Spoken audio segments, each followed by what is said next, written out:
Mr. Houston? Yes, ma'am. Okay, Mr. Houston, you're here in case 24-12534FH. And in that case, there was a bench warrant issued because you failed to appear for a status conference that was scheduled for April 14th. You understand that and why you have this bench warrant?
Very, very bad.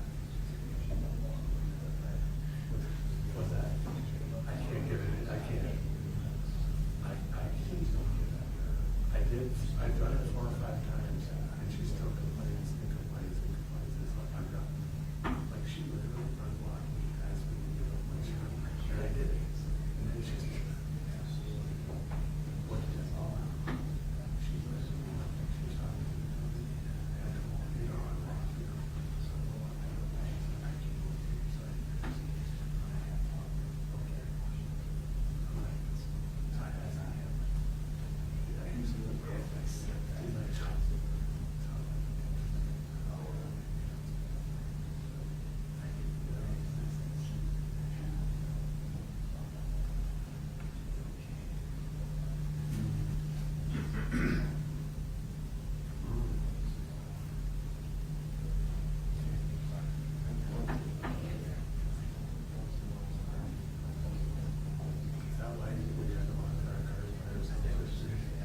Yeah.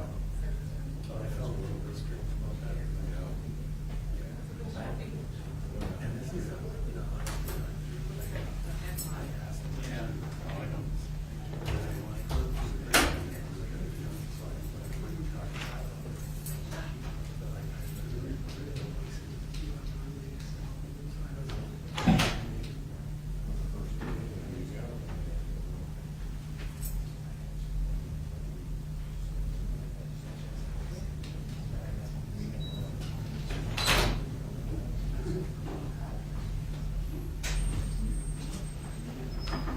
Friends? How are ya?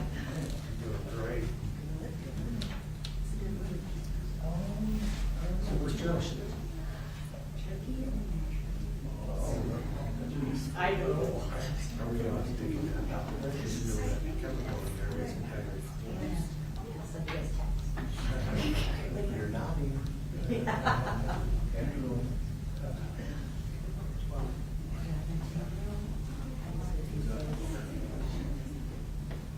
I'll be good about that Friday. No, Friday, I give them the rest to get. Yeah, that's like gonna be the best one, I think, it'll be. Is it gonna be this week? Yeah. Their first presentation. Is that, it's never actually what? Yeah, hopefully, of course, attack, but say it's on left, by the time you get down. Oh.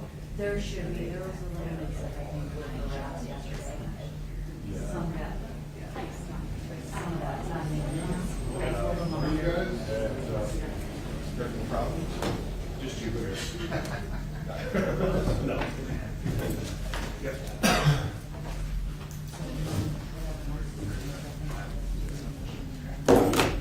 Not go long. That's what, It is. that's what I.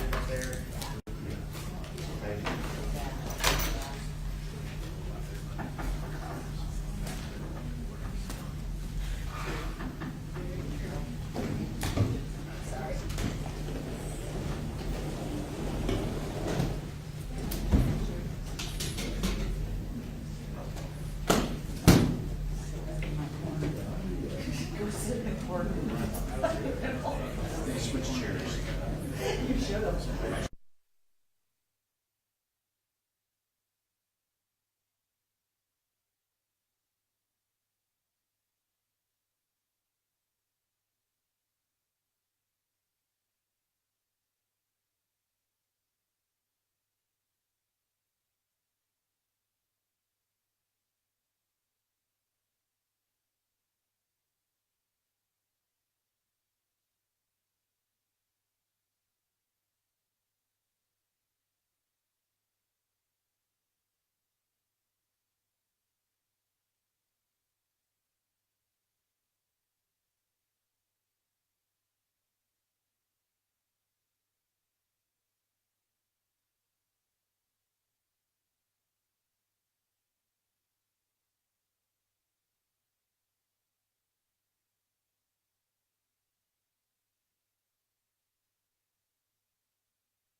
Presiding. Thank you, you may be seated. And we're gonna go on the record in 2210260 FC, people versus Schurr. All parties are present, and I believe we were, I don't know about in the middle, but taking testimony of Mr. Bloomfield. But before I have him retake the stand, is there anything we need to address before the jurors come out for the people? Nothing, Your Honor. Or defense? Yes, Your Honor. We're wondering if the court is going to give a written version of the jury instructions soon so we can look at that. I know we've talked about it in the chambers, but we're hoping to get sort of the final set. Just with the special instructions, not all the instructions, obviously, just the ones we've been discussing. Really, this is just one, right? It really is just one. Okay. Okay. So, I will have my law clerk work on that while we're in here this morning. But I have it, I wrote on it, but probably can't read my writing. So what I'll do is have them amend it and then we'll distribute it. Okay. Anything else before we come in? No, thank you, Your Honor. All right, and so I'm gonna ask the witness to retake the stand, please, as you see him in the courtroom. Would anyone like him re-sworn for today, or I can just remind you? I would be for re-swearing, Your Honor. Whatever the court wants to do, Your Honor. Okay. Sir, I'll remind you that you are still under oath from yesterday, Yes, Your Honor. and you may have a seat. Thank you. For now, until the jury comes back in, and we'll have another name.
Welcome back. See, everyone made it back to court safely. You may be seated. Mr. Becker, you may stand in with your direct consent. Thank you, Your Honor. I'm gonna start the morning off. You dim the lights and then you radio, please.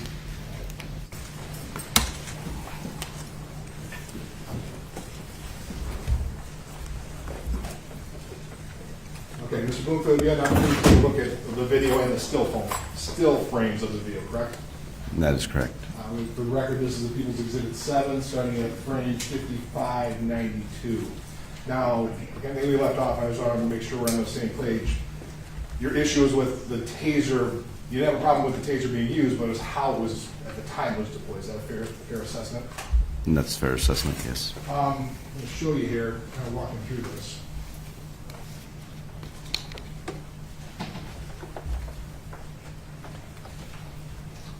Now, can you go over a little bit again, why was this bad tactics, if you will? So, two reasons. Number one is the effectiveness of the taser. In order for the taser in these situations when there's a probe deployment that is being attempted by an officer, the greatest likelihood that neuromuscular incapacitation is going to occur is when the probes have a far enough spread apart and large muscle mass areas of the body. And what Taser has also recommended through their training to officers is what they term splitting the hemispheres, where if again you use the waistline or the belt line, separating the upper from the lower hemisphere, getting a probe in the upper half and a probe in the lower half of the body, again give officers the greatest likelihood that neuromuscular incapacitation is going to be achieved. In order for that to happen, you need to have some standoff distance so that as the probes leave the cartridge, they can have time to essentially spread apart in order to achieve that. I'm going to show you right now, down to now 5631. I think there's a laser pointer there too. Can you give them the drill, what they're looking at here in terms of where you talk about the spread and where the taser's aimed at, if you will? So right here you can see two laser pointers which are affixed to the Taser device. This is to assist officers in being able to visually see where the probes are likely to impact. The green laser dot is the upper probe or the top probe, and then the red dot is the lower probe. Again, and they're different colors so that officers are best able to distinguish between the two. And again, so that's a visual indicator. So right here you can see that both of the probes, based upon the laser sighting, are above Mr. Lyoya's belt line. And so that would indicate to an officer that both of those darts are likely to go just in the upper hemisphere. What was the other issue then that you had in terms of with this opponent? It's not just the taser distance, but it was something else related to weapon retention? Correct. So it's generally accepted in policing all across the country. The principle of what we refer to as weapon retention, where officers are taught tactics to retain their weapons, essentially to keep other persons from grabbing and getting a hold of their weapons and potentially using those weapons against either the officer or other bystanders. So this is a heavy part primarily of defensive tactics training that officers go through, both the basic training as well as they go through refresher trainings throughout their career. And so extending a tool in close proximity to an individual, especially one that is facing you in this manner, creates a high likelihood that your weapon is likely to be grabbed, or your tool is likely to be grabbed in this particular instance. What we see a lot of times, and again, this is not just related to tasers, this could be firearms, batons, OC spray, is that when it's in close proximity, you will have subjects who will reach out and attempt to either deflect or disarm officers just because the opportunity is there, even if prior to that there was no indication that an individual was attempting to close distance and disarm an officer. It's more opportunistic in a lot of these cases. And so that's what essentially happened here, because you continue on. The weapon is grabbed right around 56, 58. Around 56, 70, you clearly see the taser in the hand of Patrick, correct? That is correct. Now, you didn't just look at this frame by frame, you looked at all the videos, correct? All the videos were provided to me, yes. Take it, this is going to exhibit 1, the cell phone video.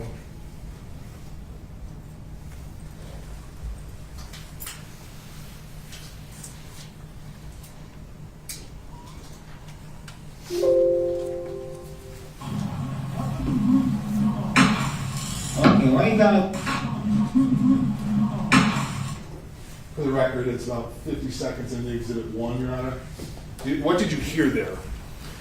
So what I heard there was what I would recognize as being consistent with the sound that a taser makes during a probe deployment.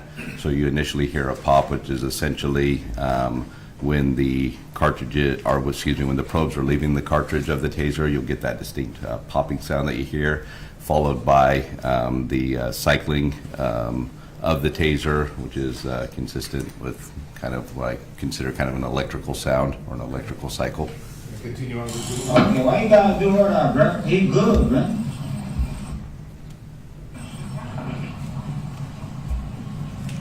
Let's go and change him.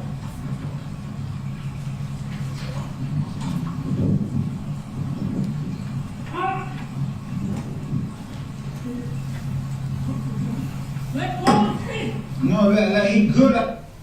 So did you hear anything there? Again, at this point, I heard another popping sound that I recognize as being consistent with a probe deployment. And just for the record, that's about 113 in Exhibit 1, Your Honor. You can talk to him, bro.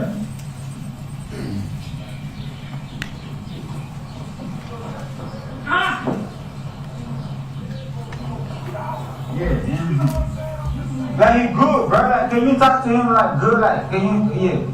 Stop grabbing him like that. Now he good at for real. Yo, you heal him too. He's that shit.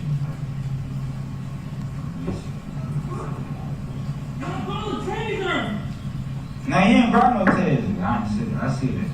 Let go of the taser.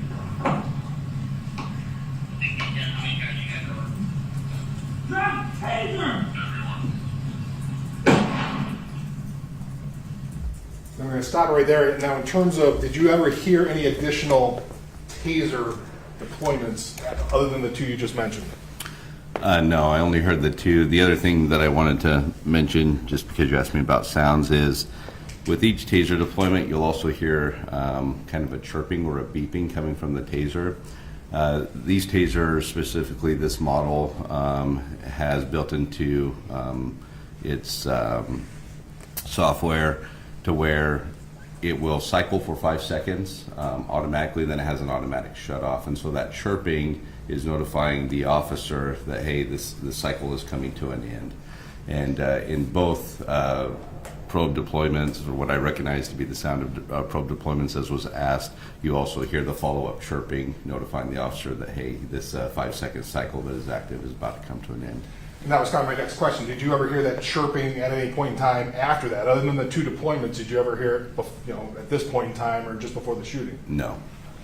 So obviously you took a look, you saw the shooting now, you've seen this whole incident in your analysis of this case, correct? Yes. Could you tell the jury what your opinion is, what a reasonable officer in the same circumstances made the decision to fire, as we just saw? So, with the taser, there's a theory that's commonly held within the policing industry with regard to an officer being disarmed with a taser.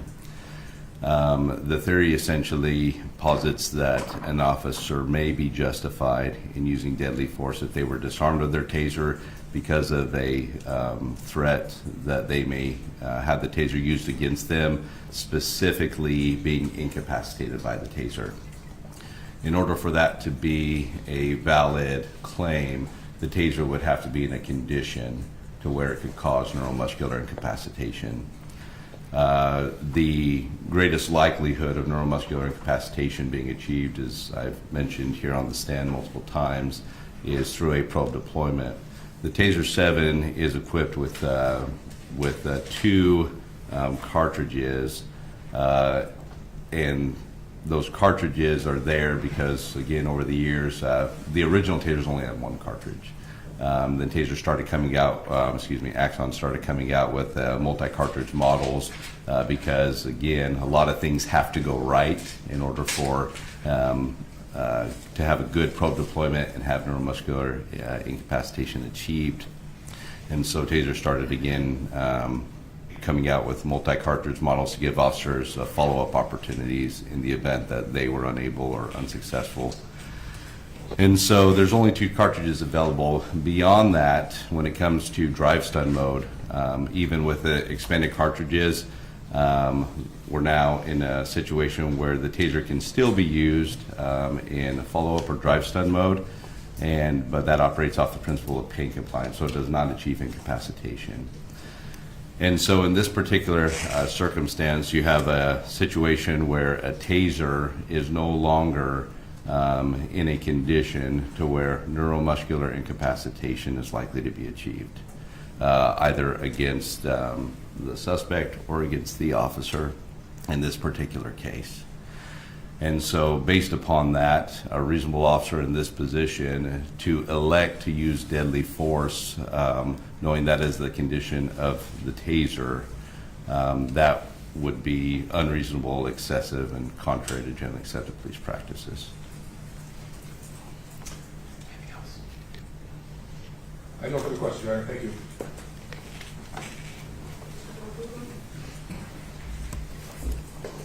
Morning, Mr. Bloomfield. Good morning. Okay. I'd like to ask you a couple of questions about your background. Yes.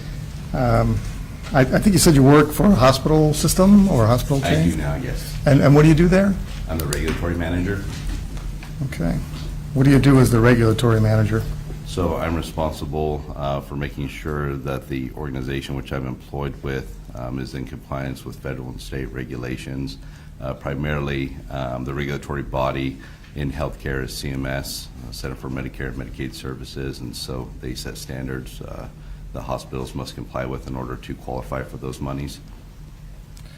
Do you ever review situations to determine whether or not a particular situation, individuals comply with regulations or rules? Yes, I do. Okay. All right. And I'd like to talk about, really, you gave focus really on two opinions. One was yesterday, and you had a little bit of that today. And then you had another opinion, the one you just ended with, and I'm going to talk about those in order. Okay. Okay, so now you did team up with Professor Stoughton in this case, correct? Yes, I did. And so you guys have a joint report. Yes, we do. All right. How do you know Professor Stoughton? So Professor Stoughton now is a colleague of mine. When I was conducting research for our organization, when I was employed with the Farmington Police Department in reference to contagious fire phenomenon, he was one of the academics that I reached out to, and we began a rapport from there, and then that turned into some professional teaming up and working in this field. Okay. All right. Thank you. So yesterday you talked about OC spray. I did. Can you tell us if OC stands for something? It does. It stands for oleoresin capsicum. Now we know why they call it OC spray. That's correct. Okay. What is the purpose? Is it something that a police officer might have on his or her belt? Generally speaking, yes. And so OC spray is a common force option that officers are provided that is very common throughout the industry. You wouldn't classify it as a deadly force? No, I would not. Okay. Now, you were talking about it, but is anything in your opinions, or is it your opinion that because Officer Schurr didn't use OC spray, he acted unreasonably? No, not in this particular case. Part of the use of force calculus is what reasonable options did an officer have. That clearly could have been an option that would have been reasonable based upon the level of resistance that a reasonable officer in this situation would have observed, but it didn't. It wasn't selected as an option in this case. Okay. All right, and if we could switch over to the defense. And 5400, RFN 5400 from Defense Exhibit A. So I'm going to play you the part about the taser before the final use of deadly force. And it's not very long.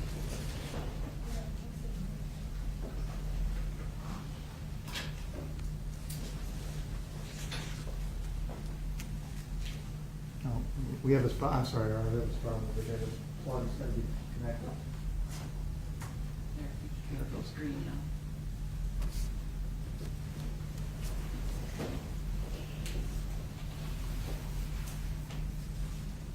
And so this is with regard to the opinion that you finished up today, the taser deployment, the first one.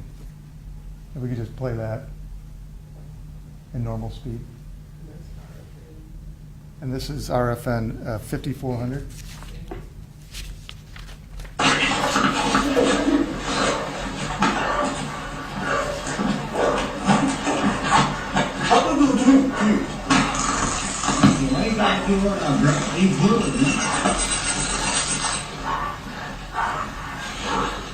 Let go of the taser. Yeah, that's good. Okay. And so when you're talking about Officer Schurr's use of the taser, you're talking about those seconds in that video. Yes. And so you would agree that this happened over the course of reaching for the taser was a matter of seconds? I would agree with that. Okay. And it's your opinion that using the taser in that situation is fine, but it's the manner in which you used it was not fine? That is correct. The taser as a force option was reasonable. However, the manner in which it was deployed was tactically unsound. And part of that is because of the distance, and because you didn't believe that there was the ability for NMI at that distance, correct? Not the ability, but the likelihood, based off manufacturer recommendations, that NMI could be achieved was significantly diminished. Okay, and I think you said yesterday that the preferred range is 7 yards. Did you mean feet? No, feet. Okay. Yeah, sorry. I didn't think you meant 21 feet, but. No. You know, we did make you testify right after getting on Yes. off the plane. So, all right, so 7 yards, you believe is the preferred range, so you get 12 inches? Or 7 feet? Did I just Yeah, say 7 yards? feet, you I'm did. sorry. I was going to correct you, but you're fine. So, yeah, no, Please you're correct good. me if I do something No, wrong. you're good. Okay. So 7 feet would allow you to get 12 inches of NMI. Generally, of spread, generally speaking, but in addition to that, Taser recommends that those probes split the hemisphere, so you have, yes, one probe, just as you're demonstrating, one above the waistline, one below the waistline. And it's your opinion that this isn't close enough to split the waistline? I mean, it seems like he's pretty close. He's just above the belt buckle, right? Again, I'm speaking, it's close, but however, I'm speaking to Taser's recommendations, so. Okay, and with regard to those recommendations, with the Taser 7, the actual recommendation to get the 12-inch spread is 4 feet, right? Is what? 4 feet? 4 feet? Yes. Could be. Okay, so it's Yeah, not yeah, 7. I don't recall specific, 4 to 7, somewhere in that range. There's not, yes, I'd leave it at that. So, the material's directly in front of me. Well, and in your report, you say 7 feet as well. Yes. And you're basing that on the trainings that you reference in your report, right? Yes, so Taser does provide trainings to departments. Anytime officers undergo Taser training, they actually do not, they may have their additional curriculum, but Taser actually provides a curriculum for officers that they recognize as the curriculum that officers essentially would need to go through for the manufacturer to recognize them as a valid operator with their device. And again, they put that out, and so certified Taser instructors have that. All the information that I referenced in the report, so if it was 7 feet in the report, that would come directly from Taser. Okay, and you're referring to particular trainings on the Taser 2, right? In your report? I don't recall specifically, does it state in the report? Have you ever worked at Axon? No, I have not. Okay.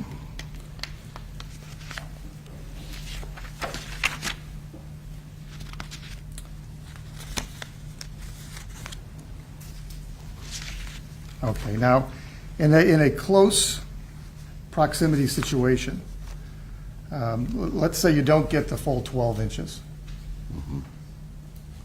Are there any departments that train that you can use the drive stun to complete a circuit of more than 12 inches?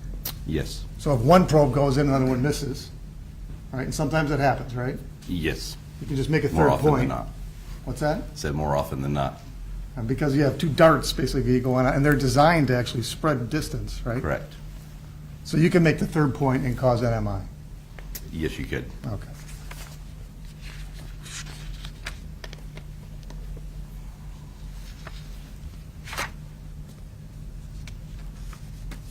Okay, and then I think you testified that in this situation, he should have created more distance, preferably 7 feet, according to you, right?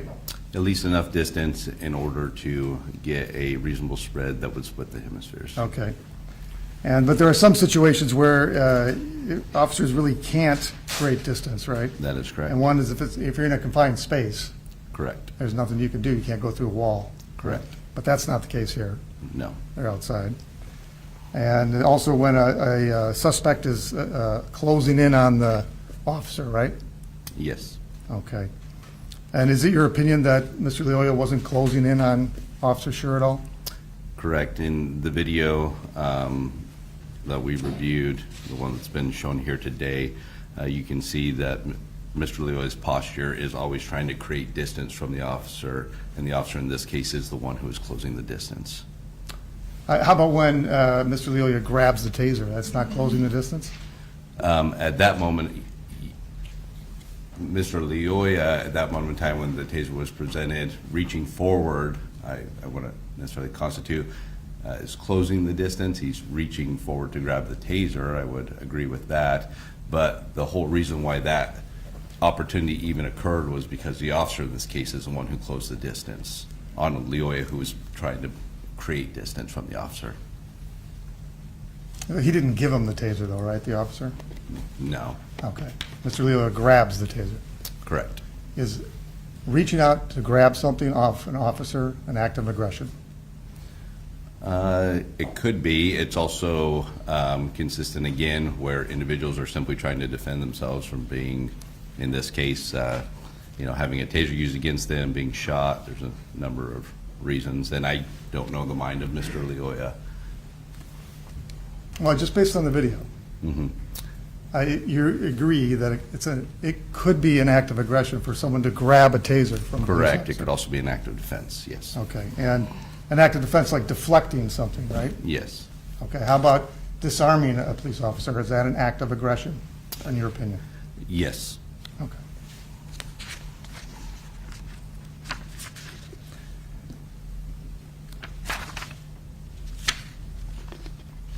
Now, you and Professor Stoughton had some opinions about things that happened more than a minute and a half before deadly force was used, like chasing Mr. Lyoya around the car. Yes. And you talked a little bit about it yesterday, and Professor Stoughton talked a lot about it. Is the fact that, in your opinion, Officer Schurr shouldn't have, it was unreasonable for him to chase Mr. Lyoya, does that mean that he no longer can use deadly force at a later time? No. Okay, so he's still, if he's reasonably in fear of great bodily harm or death, he can, or if someone's going to attack him, if he's reasonably fear, he can still use deadly force, right?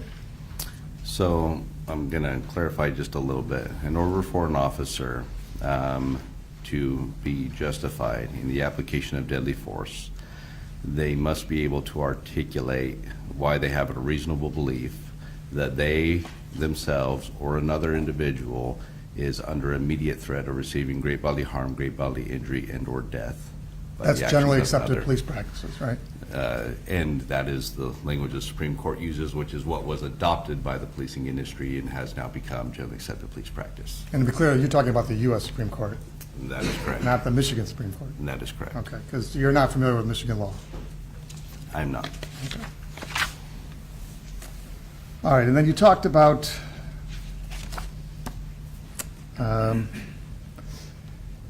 Officer Schurr's use of deadly force. You say it's unreasonable and contrary to generally accepted police practices. Yes. And I understand that the basis for your opinion is that the taser wasn't in a condition to incapacitate him. That is part of the reasoning, yes. All right. And I think you testified about it. You can hear the pop, right? Yes. Okay, and you know that there's two probes, right? Yes. Okay. Now in, I believe you testified about, it's generally accepted that in the absence of physical ability to incapacitate the officer or otherwise render him unable to protect himself, Mhm. no reasonable officer, not one, could have concluded that Mr. Lyoya presented a threat of death or great bodily harm. That's what your opinion is?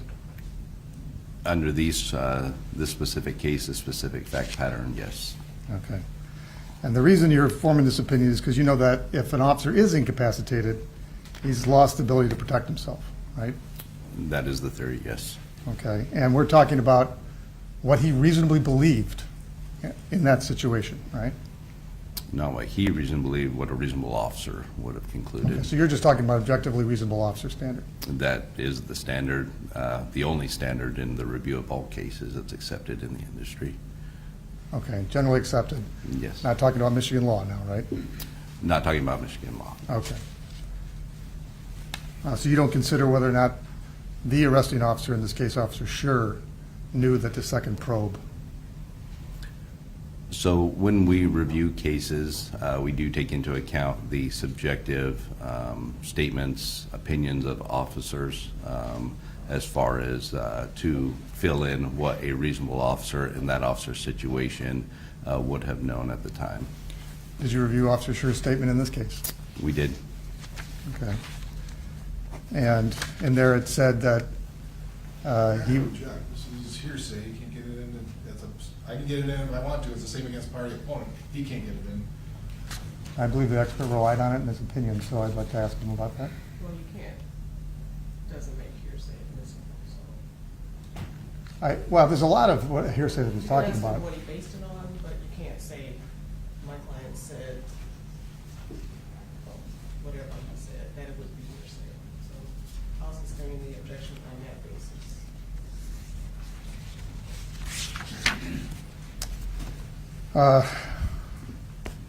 Mr. Bloomfield, you relied on a lot of materials, including trading materials, right? We did rely on some of the training materials that were provided, yes. And you said you considered the statement as well when forming your opinion? Yes, we did. Okay.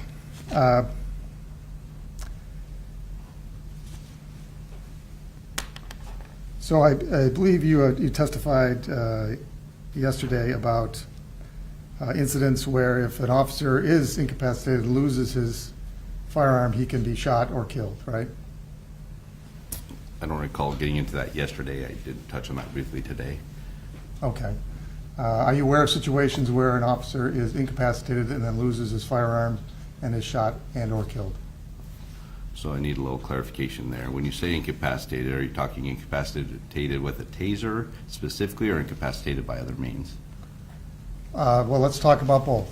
Okay. Okay. Incapacitated by any means. Are you aware of any situation where an officer's been killed after being incapacitated? Yes, there are situations where I would personally classify that an officer has been incapacitated. Maybe that would mean being knocked out, being injured to a point where they're no longer able to successfully defend against somebody disarming them. I am aware of incidents like that. Okay. And here the concern is with a taser, you can be incapacitated if NMI occurs, right? Yes. Okay. Are you aware of incidents where an officer has been tased and has been shot? Where an officer has been tased and then shot. It's a very specific circumstance. Right now, I'm not aware of anything. Myself and my colleague, Professor Stoughton, him specifically, conducted extensive research on officers killed in the line of duty, and we are not aware of any case or instance where an officer had a taser that was used against them where they were incapacitated, and also within that same set of circumstances, it resulted in an officer's death where they were disarmed. In addition to that, I do not know of any case, not including deadly force, where officers have been disarmed of their tasers, where an officer has been successfully incapacitated by a suspect. You're not aware of that, right? I'm not aware of that, and nor in any of the research that we conducted in preparation for this did we ever find anything that would essentially change my opinion. If I was aware of at least an instance, I would let you know. Okay. I'm just asking you about what you're aware of and what you relied upon. Now, your opinion states that it's unreasonable for Officer Schurr to believe he could be incapacitated, right? For an officer, yes, in his circumstances. Because the available evidence establishes that any reasonable officer in Officer Schurr's position would have been aware that Mr. Lyoya did not have the ability to incapacitate Officer Schurr because both of the cartridges in Officer's taser had been discharged. Is that right? Yes. Okay. So it's unreasonable for Officer Schurr not to have known that the second cartridge had been discharged? I believe what we state in our opinion is that an officer in these circumstances would have known that both cartridges had been discharged from the taser. Okay. And because you assume he would have known, he is therefore unreasonably believing he could be incapacitated by the taser. Correct. You also have stated that in stressful environments, human decision-making suffers. Officers may experience distorted sensory perceptions, including visual distortions, like tunnel vision, auditory distortions, which is auditory blunting, and temporal distortions, perceiving events as occurring more quickly or more slowly than they actually are. Is that a Yes. fair statement? Yes, it is. In fact, you said it, right? Yes? Yes. Okay, so what, you talked about auditory distortions there, for example, auditory blunting. What's auditory blunting? So, again, it is a term that is known in the industry. Auditory blunting or auditory exclusion is what they're most commonly referred to. So essentially, that is a phenomenon, physiological, psychological phenomenon, where under stress, when officers have discharged their weapons, they report that essentially the signature of the weapon being fired, the sound, is reduced. And that has led officers to believe that in some cases that something is wrong with their weapon as a result of that. And so, again, this is a pretty well-known phenomenon. Most officers receive education that if they are involved in a deadly force encounter and they discharge their weapon, that a lot of these physiological and psychological phenomenon may be experienced. Auditory exclusion happens to be one of the most commonly reported phenomenon that is experienced along with tunnel vision. And what's tunnel vision? Tunnel vision is essentially where officers, and again, this doesn't just have to be officers, it could be soldiers, but in deadly force encounters, they become hyper-focused. Essentially, their vision, they report what could be termed as superhuman vision, where they're able to hyper-focus, mostly on weapons. At far distances, officers have reported being able to see amazing things. Also time distortion, where generally speaking, among most officers in deadly force encounters, they report time as if it's slowed down for them. Rarely do we hear any reports of time speeding up, some, but mostly time is slowed down. Okay, and these phenomena occur in stressful environments. They can. Their most common reference is in when officers are actually under the threat of receiving great bodily harm, great bodily injury, and or death, and responding to that threat, primarily with deadly force. And so it's just not all stressful situations. In general, officers encounter stressful situations all the time. The majority of the literature and the research is specifically around deadly force encounters, specifically when officers are under the threat, again, of great bodily harm, great bodily injury, and or death, and are responding to that threat to defend themselves. Is the video that you just saw one of those types of stressful situations where auditory blunting could occur? Generally, the situation is pretty common in policing in terms of the events that transpired. As far as now, when you said that statement, and correct me if I'm wrong, is it possible? If you're saying is it possible, well, I'd have to concede that anything is possible. Is it plausible? No, and the reason why I say that is because there's nothing in this situation that I would term that an officer in these circumstances would have a reasonable belief that they were under immediate threat of receiving great bodily harm, great bodily injury, and or death. Well, we just talked about the fact that you had formed an opinion Yes. that if Officer Schurr had been incapacitated, he could be harmed or die. Yes. And then you gave us your opinion that he wasn't in the situation because he didn't hear the second probe, right? State that one more time. Well, let me ask this a different way. Are you an expert in auditory exclusion? I am not. Okay.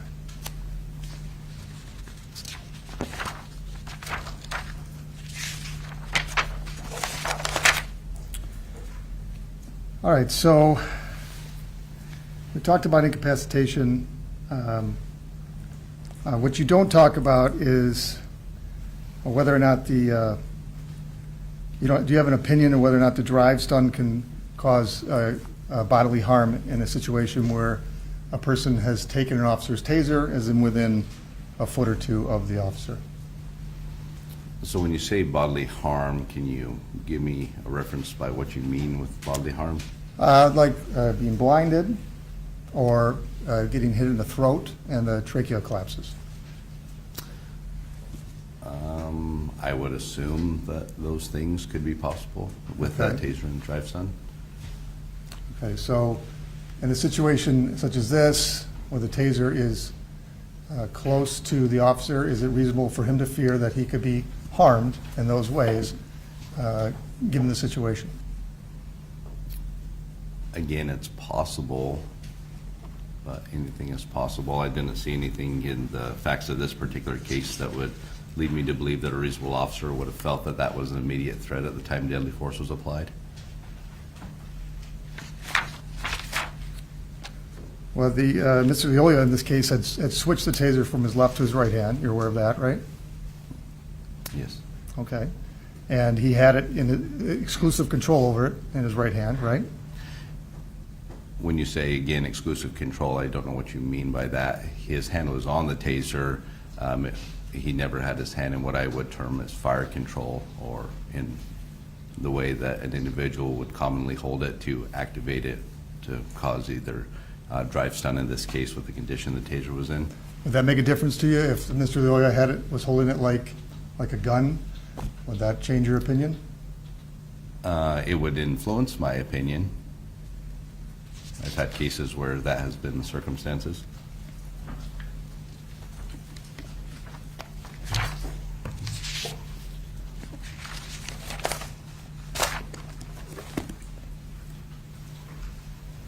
A moment, Your Honor.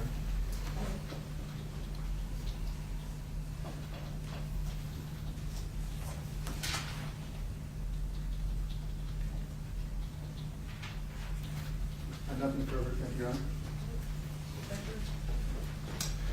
You kind of right to one opinion. You said one of his questions was that, well, your opinion is based on the taser's not in a condition to incapacitate him. And you said, well, that's part of my opinion why the use of force is not appropriate here. What's the other part, I guess? What is missing out of that opinion? It's not just the taser. What else is there? So when we talk about any application of force within policing, it's based upon a number of factors. One is proportionality to the resistance or threat that an officer perceives. During this entire instance, while I talked about the other applications of force that a reasonable officer would have used throughout this situation as it unfolded, the primary form of resistance that was demonstrated by Patrick Lyoya would be classified as resistance. And so resistance in the form of physical resistance, attempting to get away, being taken into custody, creating distance. Not at any time in any of the evidence that we reviewed did we ever see Patrick Lyoya attempt to harm the officer in this particular instance. As noted, Patrick Lyoya did grab a hold of the officer's taser, and there was a struggle over the taser in this instance.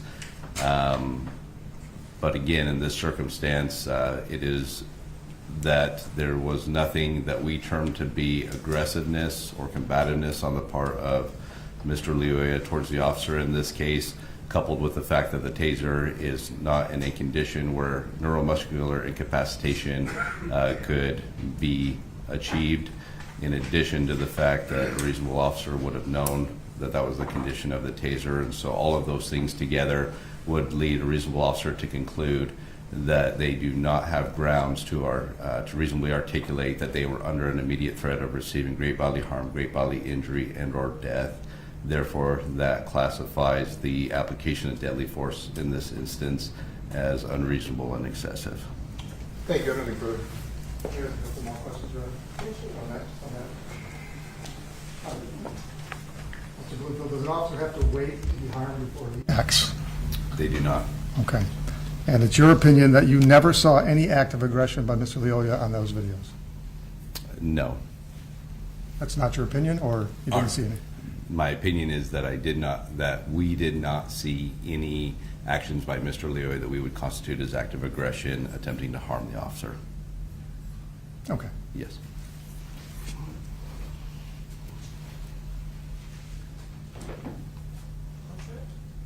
Yes, Your Honor. I have nothing further, Your Honor. And I do see one hand raised on your jury, so I'll have my clerk come and grab that question. So, right now, hold it, please.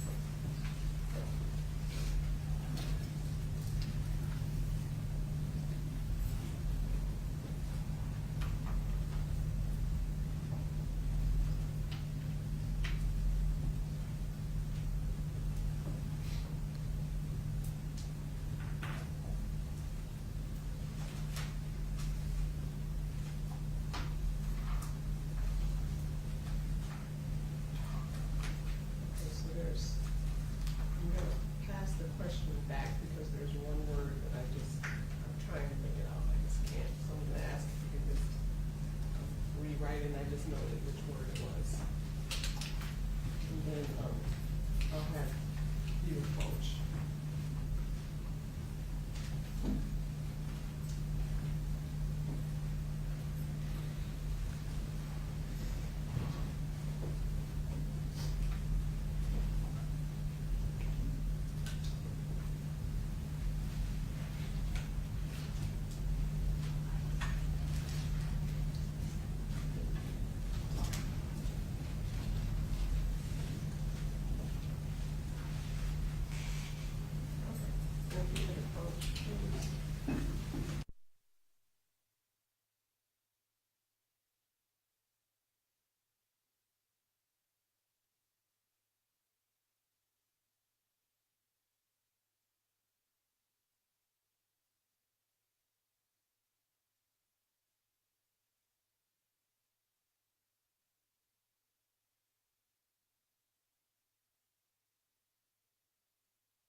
Errors on the other's choices of force or lack thereof.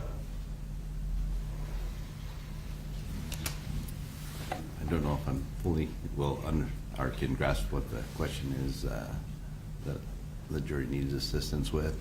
Can you read it one more time, Your Honor, and I'll. When investigating cases, do you usually find errors on the other's choices of force or lack thereof?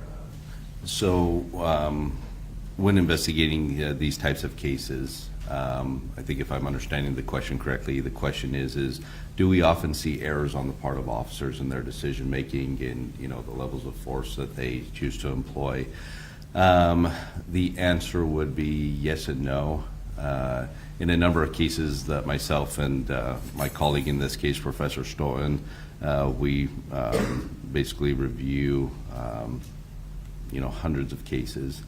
And in cases we find where the actions of the officers are completely reasonable and consistent with generally accepted police practice.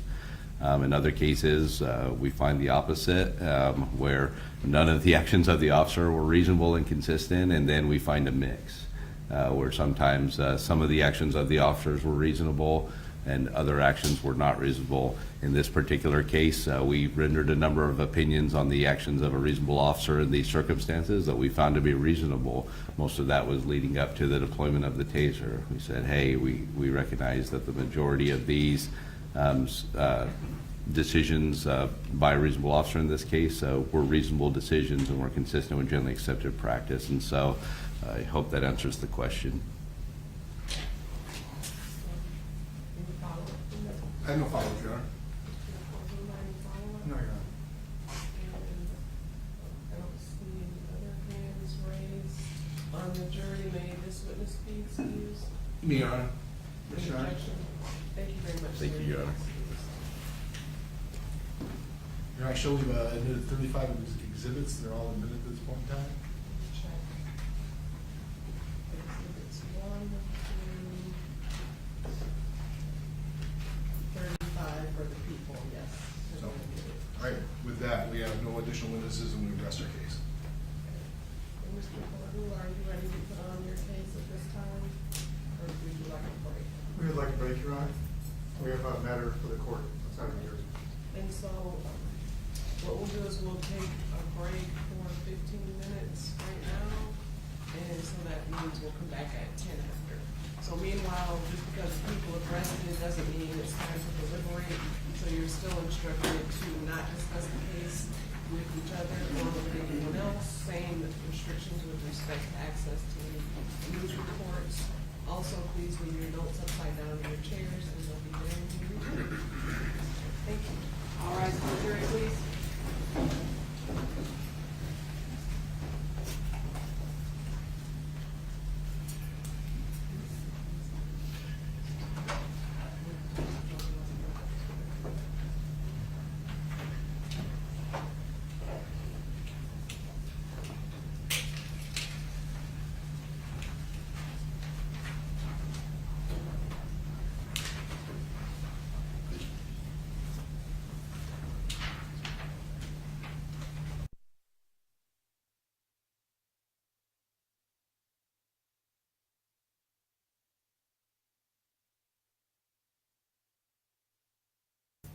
Instruction I intend to give with respect to use of deadly force in self-defense in this particular case, and so you can take time to review that.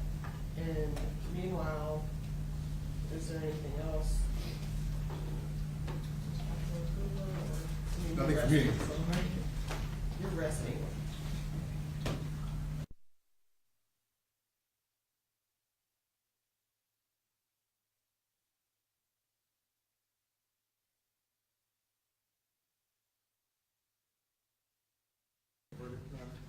I'm sure the court's seen in both trials that this record very much. We'd like the court, I believe it should be filed by now, and I emailed. In addition, we'd like a few minutes to talk about another matter we might bring to the court's attention. Okay. So do you want to just come back in 15 minutes? Want to come back a little bit sooner to do that, or? 10 minutes is great. Okay. So we'll come back, I guess now it's still 10.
record in People versus Schurr, all parties are present.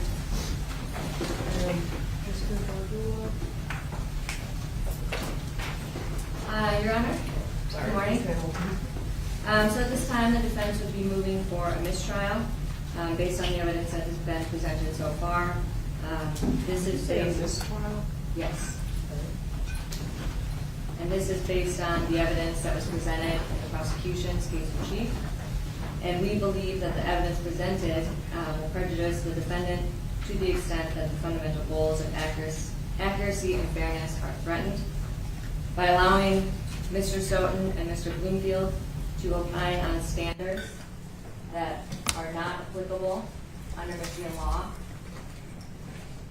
as they both admitted, they don't know what Michigan law is, and that are not within the knowledge and in the situation of the arresting officer, based on tactical considerations that are not ultimately at issue in this case,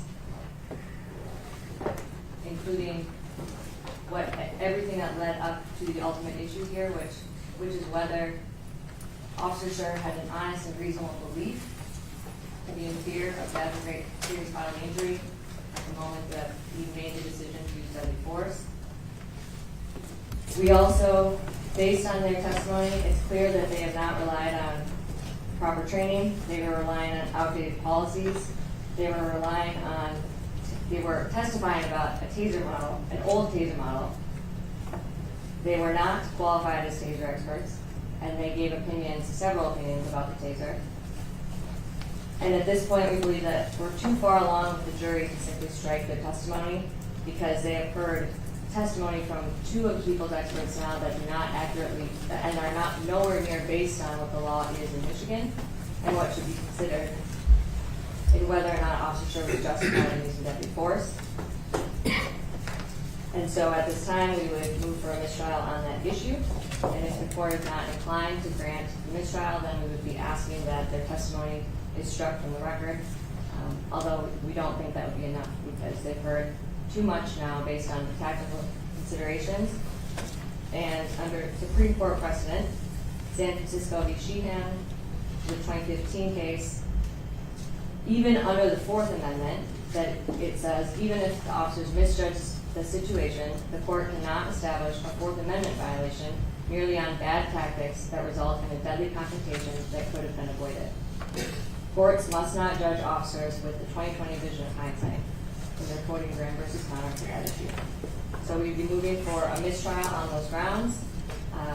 And alternatively, we would also be moving for a directed verdict based on the motions that we just filed with the court.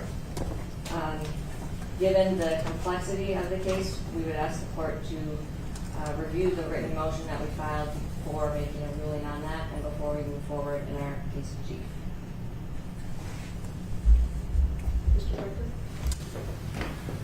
We haven't got a copy of the motions, and it'd be nice if we got one too, but I think there's no reason to grant a mistrial because they talk about objective reasonableness. The court, we talked about this over and over again in chambers that, objectively reasonable officer, and we made sure to stick with that standard with the testimony of the experts, so there's no basis.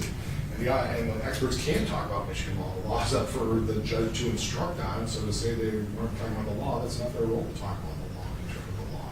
That's the jury's role in terms of determining whether somebody's engaged in self-defense, and that's a question for the jury, so they stay away from that. There's absolutely no grounds for mistrial. Anything else, Ms. Hamilton? The only thing I would add is while they were testifying, they were talking about the laws and policies from other states. They were talking about what applies from the International Association of Chiefs of Police. They talked about all of these other agencies from New Mexico and South Carolina that it's not grounded or not required under Michigan law. And we outlined that in our trial brief with and attached 4 declarations explaining that that is not something that Michigan law requires or that GRPD trains their officers. Anything else? No, Your Honor. Mr. Baker? No, Your Honor. Okay, so, I'm prepared to rule on the motions for both the mistrial and directed verdict, which incidentally, as soon as we left the courtroom, I did receive the motion, I did review the motion. and I'm prepared to move forward on both of those at this point. I still give you a break if you need one after, but as far as a mistrial is concerned, I do not believe that the expert's testimony rises to the level of requiring a mistrial. I believe that the fact that they were testifying, they clearly were testifying on generally accepted police practices. They never held themselves out to be experts in Michigan law, and as Mr. Becker stated, it's the judge's role to instruct on what, excuse me, on what the law is, and it was the expert's job to provide opinions based on how they applied the facts in this case as they have been presented thus far to reliable principles and methods, and I believe that they did that. So, and I believe that the fact that they did not testify based on what Michigan law is, that more so would perhaps go to weight to the extent that it does not agree with what I instruct the jurors on. Also, it's ironic that you cited a Supreme Court case because obviously the Supreme Court is the court of the land, and the experts were testifying based on generally accepted police practices nationwide. And so, given that, I don't believe that their opinions or the fact that the juror heard those opinions would rise to the level of prejudicing the defense or the defendant to the extent that a mistrial should be, that I should declare a mistrial in the case. And as far as the directed verdict motion, obviously, as everyone, well, all the attorneys know, that a directed verdict of acquittal is only appropriate if after I consider all of the evidence presented by the prosecution in a light most favorable to the prosecution, I would have to determine that no rational trier of fact could possibly find that the elements of the crime charge were proven beyond a reasonable doubt. In this case, there are essentially three elements. The first is that the defendant caused the death of Mr. Lyoya, that Mr. Lyoya died as a result of a gunshot wound that was fired from the defendant. I believe that is obviously clear. It's on video. No one is disputing that the defendant caused the death of Mr. Lyoya, at least not any of the witnesses that I've heard so far. So it seems clear that that element has been met. Also, that the second element is that the officer had to have one of three states of mind: that he intended to kill, intended to do great bodily harm, or knowingly created a very high risk of death for great bodily harm, knowing that that would be the likely result. As an officer at the time, he was clearly aware that if he put a gun to the back of someone's head and fired a round into their head, that would likely, that at least created a very high risk of death, if not evidences an intent to kill Mr. Lyoya. So I believe that element, again, would be difficult to dispute given the background of the defendant as testified to thus far, as well as the video. That brings us to the only element in the court's view that is really in dispute here, and that is whether or not this killing was justified.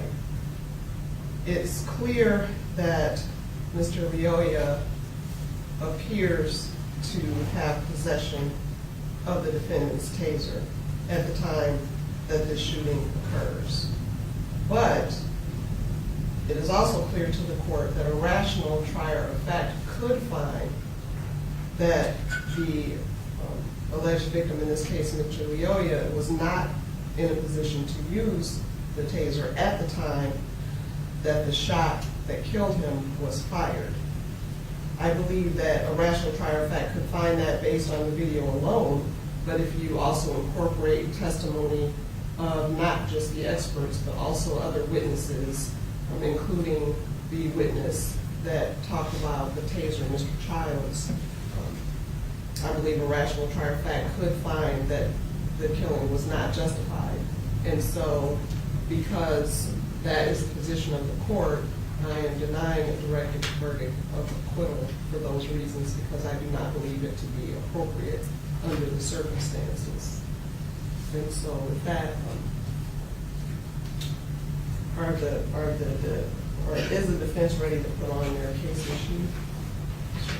We are, Your Honor, and I had a question. We were at some stipulations. I can't recall the court's preference on the stipulations in front of the jury, or should we just do those right now, and then we can move right into You it? mean stipulation to admission of exhibits? Yes, and our first witness, so the court's aware, is our video analyst, and he's going to be playing a lot of videos. So the stipulations that we're looking for are defense exhibit C, C1, C2, C3, C4, and then videos J and K.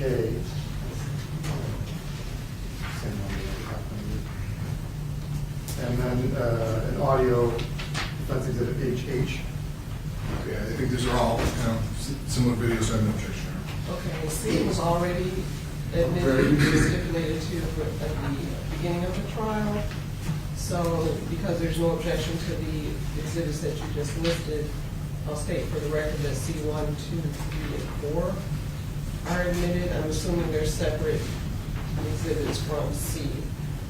Also, I'm admitting J, K, and HH at this time.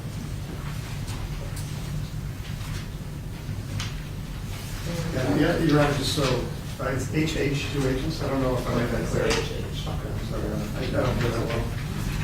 All right, and I also received the defense witness list, so I have that printed out as well, so that we'll hand that out to the jurors. And anything else before? No, we're ready now. Right. And anything for the people? No, Your Honor. All right, so we'll have them come in. And right after they come in, I'll have my clerk hand out the witness list, so you can, while your witness is coming in.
Maybe seated, and my clerk is going to come around and hand out the defendant's witness list, much like the prosecution's witness list. I also have them do a list with names, with space for notes if you'd like to take them. And Mr. Ward, you may call your first witness. Thank you, Your Honor. The defense calls Bob McFarland.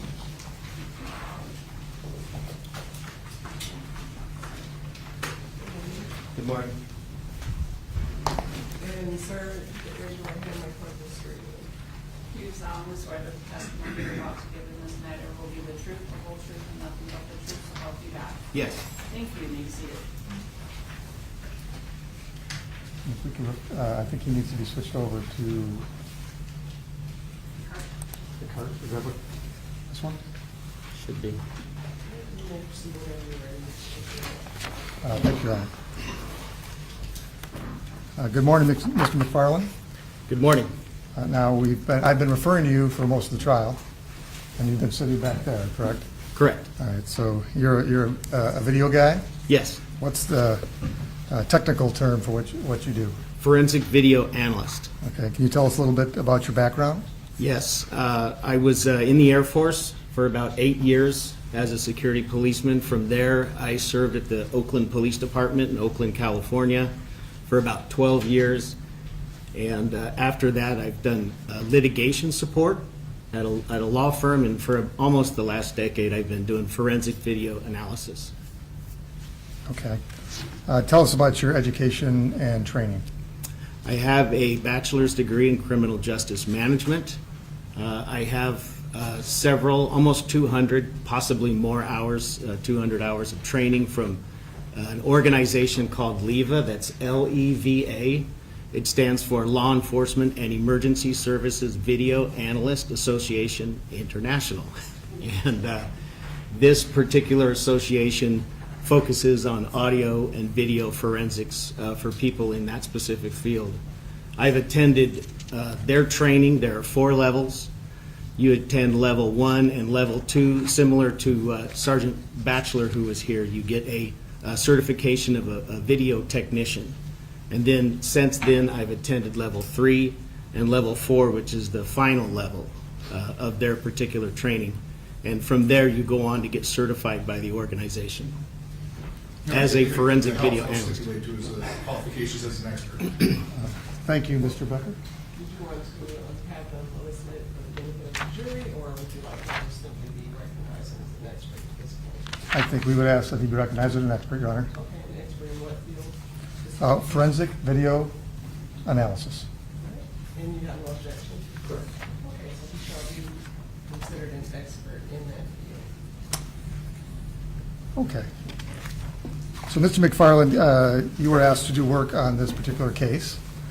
What was the scope of your work for this matter? I was provided with the cell phone video that we've watched, the dash cam video, and the body-worn camera of Officer Schurr. Those 3 videos were provided to me. I was asked to put them on a screen as a multiplex, sort of all 3 at the same time, to synchronize them so that the actions in the videos match, so you could see, and I'll point out those synchronization points. In addition to that, I was asked to create the same sort of matrix, but do a subtitled sort of transcript along the side for the words that were spoken that I could capture on the synchronized video. From there, I was asked to create a couple slow motion, maybe 1 slow motion exhibit, and an enlarged or magnified cell phone video exhibit. And the last thing was dispatch audio file. Okay.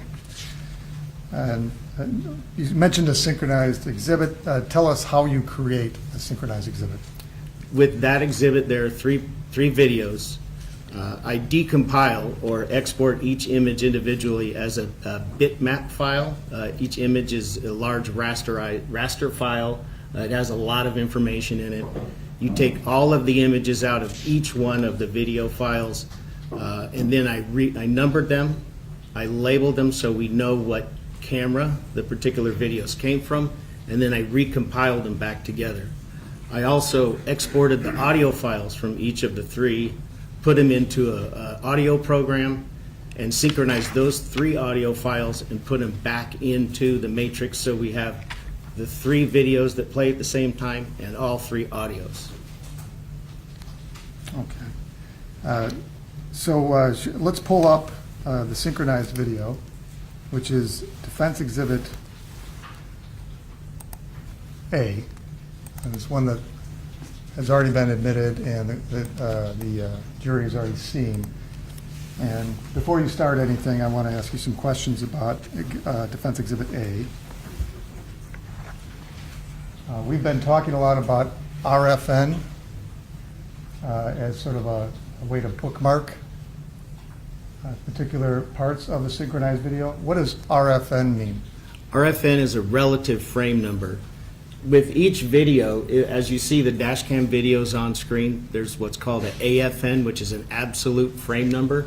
For instance, the very first frame you see is number 1. The very first relative frame for the overall matrix is number 1. If I scrub forward just a little bit, I'll show you. We have an AFN that's on the dash cam. That's the absolute frame number for the dash cam. And down here on the bottom, we have an AFN for the cell phone video. So the reason we have an RFN is that when you look at this matrix, you refer to this as sort of the index or bookmark for the particular video. And how many RFN relative frames are there in 1 second? In 1 second, this Yeah. particular video, 30. 30. So 1 to 30 is actually 1 second, but it's broken down 1/30th at a time. Is that Correct. Each image is 33 1,000ths of a second. All right. Can you show the jury a couple of the synchronization points to show them how you did this? Sure. One synchronization point is the time when Mr. Lyoya closes the door to his car. And you can say which point you're talking about at the time you're talking about it. Yes, Mr. McFarland, if you could continually reference the RFN number. Yes. So I'm going to first, because the purpose of this type of tool is to use it as sort of an analytical tool. It's tough to watch everything all at once, so you want to watch one video and then the next and then the next, and then you'll want to watch them all together. So right here, if we look at RFN 3103 in the dash cam, you see in the center of the image, the light from Officer Schurr's car glinting off of the door, the driver's side door that Mr. Lyoya is closing. I'm going forward a single frame at a time, and there we see it at 3107, it's closed. So if I go down to the, it's still open, let me close it. Shut right there. 3108, it's closed. In the image below, it's closed. And so when we take it out, you can see the doors open and close in both images. There's another synchronization point with the action of Officer Schurr's foot, his right foot. And I'm at 5733, I believe. Let me find it.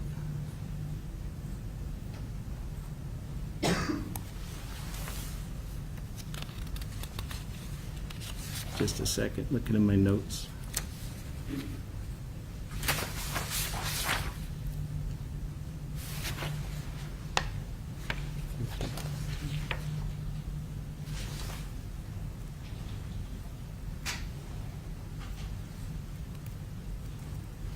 So it's right here, when we're at 5756, we inch forward, and you look at the cell phone video, and I'm going to bring that in so you can see what I'm talking about.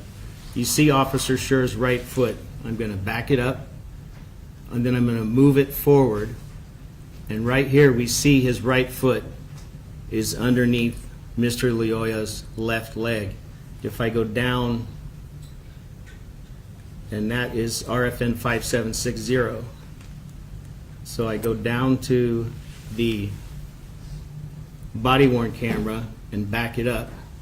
You see his foot disappears just because it's off the image. When I inch forward, we see it's in place at 5761, 5760. Okay, thank you. And that was very interesting, but what's the point of doing the synchronization as a forensic video analyst? When you do a multi-view, you want the people who are viewing what you have on the screen to understand that it's synchronized, that you're not just throwing 3 videos up there and playing them and hoping that they can understand what's happening. So you synchronize the dash cam with the body-worn camera, and then the cell phone video was only on for a short time, but I was only able to synchronize that with the body-worn camera. And so that shows that all 3 have synchronization points. And what's the benefit of having a synchronized video? It's a multi-view, sort of give you different angles of the incident. Because when you look at a video, you're looking at a two-dimensional image of a three-dimensional incident. When you have multiple angles, you can see what's occurring from different camera angles at the same time, simultaneously. Can you give us an example of what you're talking about? Yes.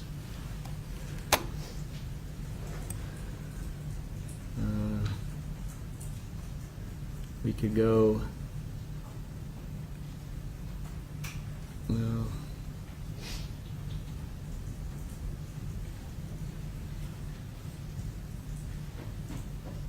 here's an example. So on the RFN 4696, I'll zoom in so we can see what's happening here. We see Officer Schurr on the back of Mr. Lyoya. We see his right arm over Mr. Lyoya's right shoulder, and it's tough to tell because it's at a distance and it's a bit pixelated, but we see sort of the same thing. But when you back out and you look at it, we also see in the distance, I believe that's Fred Butler in the white t-shirt. He's got his arm extended and he's pointing. And if I inch forward, you see the movement of Officer Schurr's left elbow come up. That's when he grabs his radio. So I'm going to go back to 4697, and I'm going to go forward to 4703, and I'll continue to go forward. And we see in both of the videos the left or the right arm of Mr. Lyoya come up. I can go back and forward. And then if I play it, we're at 4726. You see them both up and standing at 4810. Okay, and you did that, you watched all the videos in synchronized format and analyzed it pretty much frame by frame, right? Correct. And you also created a synchronized exhibit that includes a transcript. Yes. Tell us how you created that. It is the same video, the synchronized video. I just added a section of pixels on the right side of it, and I had the audio playing in a separate program. And when words were spoken, at the time the words were spoken, they started to be spoken, I would put the sentence or the phrase into the video itself as the subtitles of what they're saying, so that the statement starts, as on the screen, starts at the same time. Okay. And this has already been admitted as defense exhibit B, Your Honor. If you could go ahead and play that video start to finish Yes. at normal speed. Yes.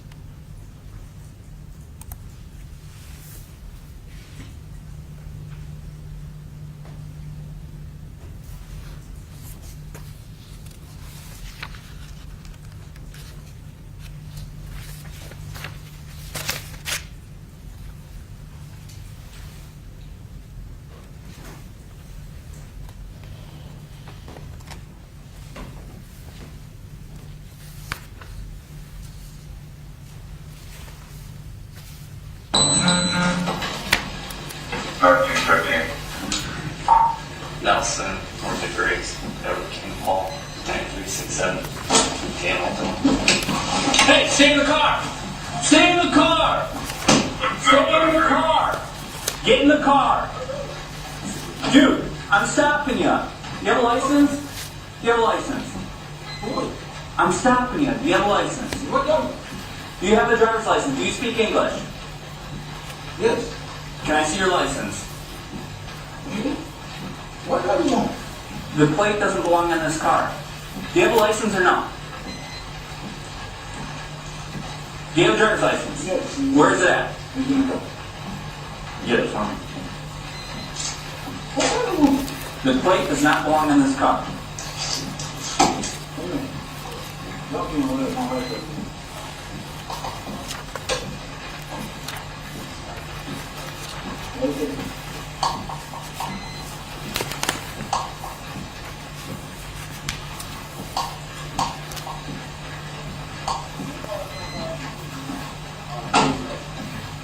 No, no, no. Stop, stop. Put your hands up. Stop. 1915. Yeah, we're on it. Go, stop, stop, stop. Stop. Stop. Okay. Stop. Stop. Get your hands behind your back. Okay. Hands behind your back. Okay.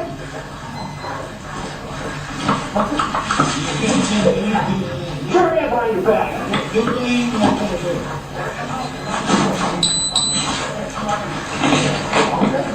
1915. 13 more cars.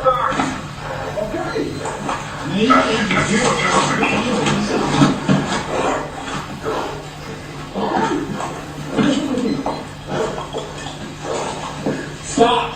Okay. Stop resisting.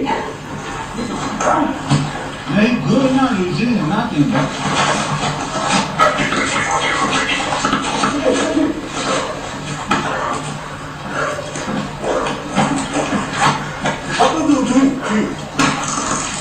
Why you gotta do what up, bro? He good, man. Let go of the taser.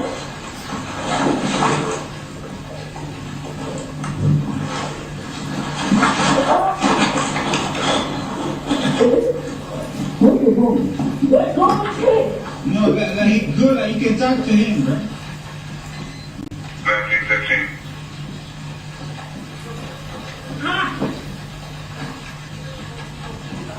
Yeah, man. Like he good, bro. Like, can you talk to him like good, like, can you, yeah.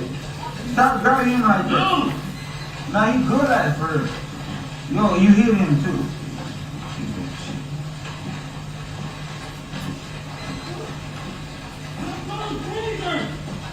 Nah, he ain't got no taser. I see.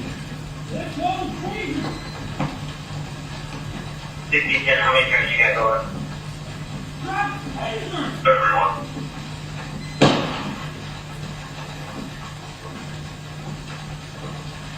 Six in total.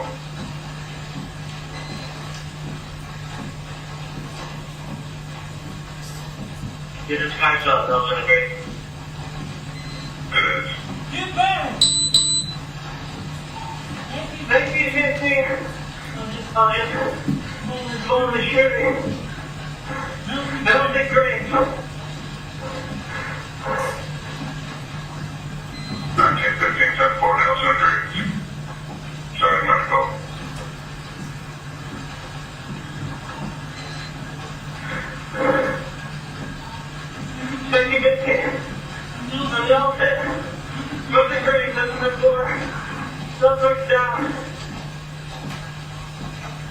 Nelson, Nelson, North Grade, suspect down. 1920, I've seen.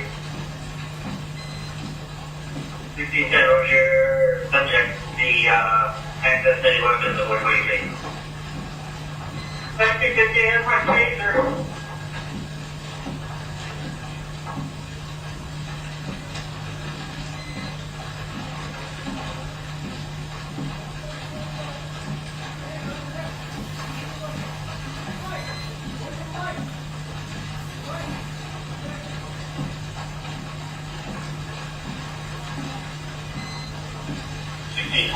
for addressing one more. 1625, 10 for addressing one more.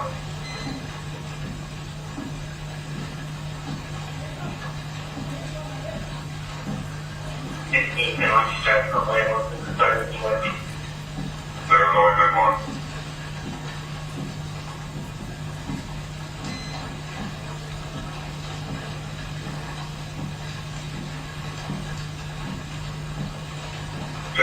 They're staging till we figure it out.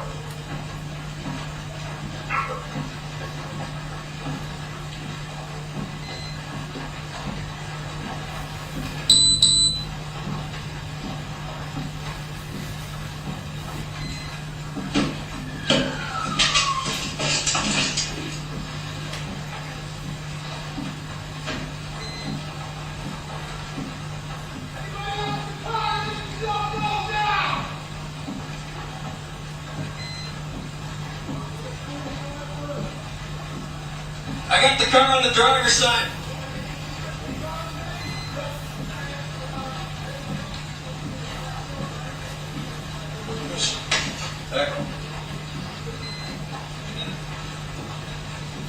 Alright, you should go up and clear that car. 16, then we're going to get back to the northwest. Check 4, unit now seen heading to the north off of Oakville. 1918, looks like you're coming in. 1918, Oakville. Definitely. We're between 1746 and 1752. Can you call those two residents for Richard over for that, please? Definitely.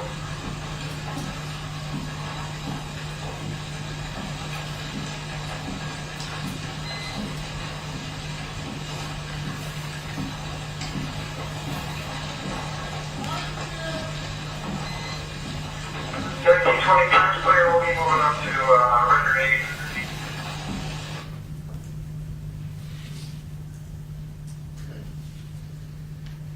Now, Mr. McFarland, at the beginning of this video, and we've seen it several times by now, you see Officer Schurr in his car as his body cam goes on, but there's no sound.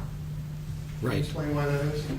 The Axon Body 3 at this particular time had what's called a pre-event record buffer. And what happens with that is your body-worn camera is constantly buffering. It's capturing images. When the officer activates the camera, that only activates the audio, but what it does is save or preserve the last 30 seconds of images. So when this camera right here is on, he actually didn't activate it until 30 seconds later. These are images that were in this buffer, so to speak, for 30 seconds. And, you know, you created this transcript. Are you the one that created the transcript? Yes, And you use headphones to listen? I did. Okay, and it's to the best of your ability, but you understand the jury's the one that decides what is actually being said. Correct. This isn't a certified court reporter transcript. It is not. All right, so you made some smaller videos related to the cell phone. That's Mr. Tuyasheme's cell phone, right? Right. And those are C1, C2, C3, and C4. Yes. Why did you do that? When you look at the matrix or the three videos on the screen at the same time, you can see the cell phone videos sort of long and tall and distant. And the reason for the creation of the cell phone video is to crop the top just because that's where all of the action occurred. Nothing happened in the lower half of the cell phone video. So I made that so it could fit on the screen without continually zooming in and out and such. Also, that the other two exhibits were the motion tracking for the taser wires and or the probes, and then the final one was the part of the incident in slow motion. Okay, well, so let's start with C1. This is the cropped image. Could you play that for the jury, please? Yes. Oops.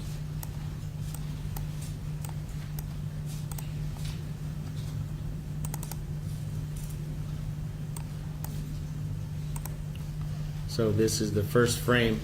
Up here on the left, I put the RFN number, just because we've been relating to the RFN number and everything. This is the RFN number where the cell phone video lands in the synchronized exhibit. And what is that number?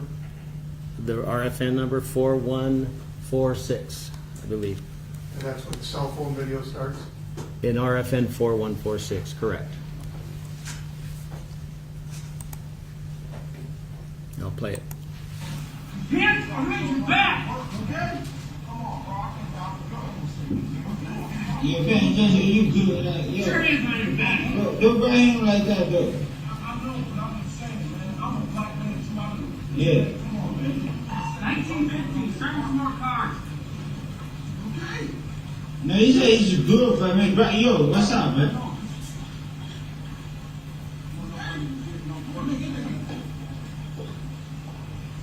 Stop. Okay. Do not present No, he good now. The decision, nothing, bro.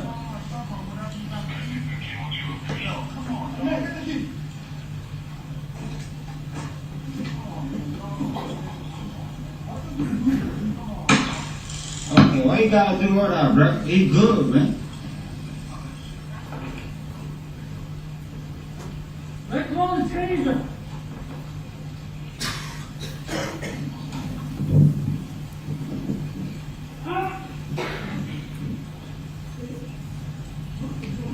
Let go of the taser. No, like he good. Like you can talk to him, bro.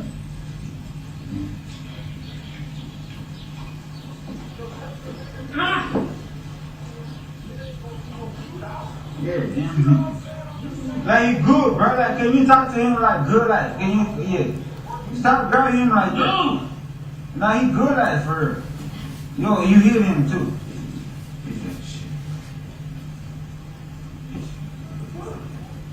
Let go of the taser.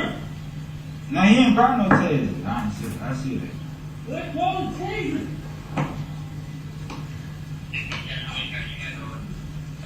Drop the taser.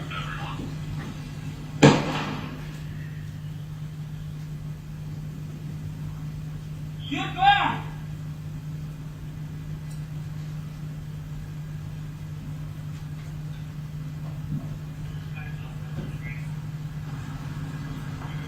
Get back!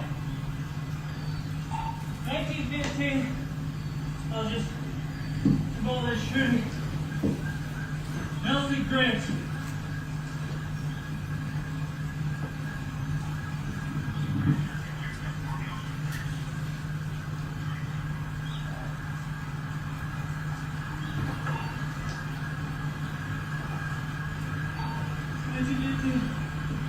Nelson.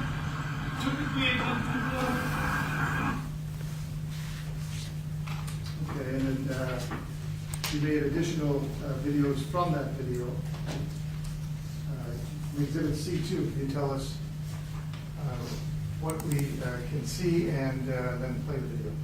Yes, this is the last part. This is a segment of the cell phone video. It is, This is C2, right? Exhibit C2? C2? yes, Yeah, you're using C2, Mr. Brown? I am. This is 6 seconds in length. It's the last portion prior to the shot being fired. Go ahead and play.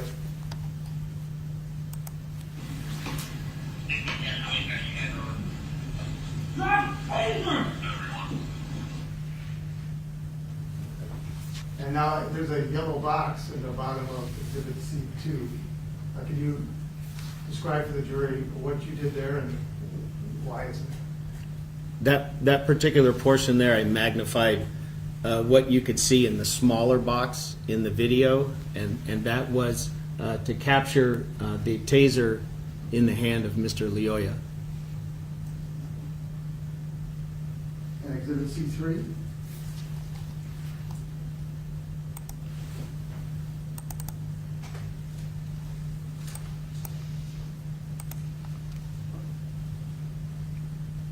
This is, it looks like the same thing, same exhibit. Is it in the same speed or is it slow?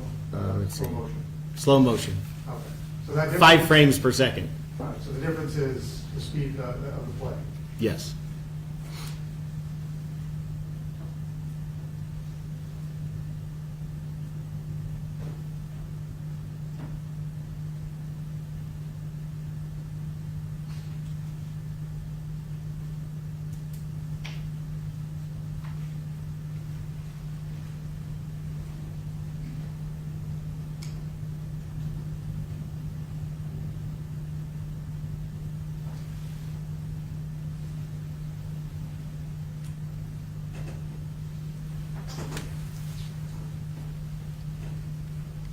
And again, this stops prior to the shot being fired, about 15 frames or half a second. Okay. And, you know, we neglected to say the RFN numbers Okay. for C. For both those exhibits are RFN 7407 through 7602. And then there's a C4. Yes. What is Exhibit C4? This is just the full length with no motion tracking. It just runs the length of the incident. Oh, I guess it does. So it's a mixture of, it has the taser wire motion tracking, and it also has the magnification part where we point out Mr. Lyoya in possession of the taser. Well, let's talk about you said it's a taser wire motion tracking. What do you, bless you, what do you mean by that? I put the video in my forensic software, AMP5, and I circled the images where the taser probes were present and they were being dragged across the lawn. And it's motion tracking is what it's considered when you do a single frame advance and you keep that circle over it and you go all the way to where it's no longer useful, and then you back it up and you put a different circle around the other one and you do the same thing. And then when you play the video, those filters are applied over the video to show you where those taser probes are going. Okay, and this program that you use is called AMP5. It's the same one that Sergeant Batchelor uses? Yes, AMP is just the word AMP, and 5 is FIVE. It's an acronym for Forensic Image and Video Enhancement. Well, we don't want to see the whole video again. Could you just go to the part where you just referenced with the wires and the motion tracking? Yes.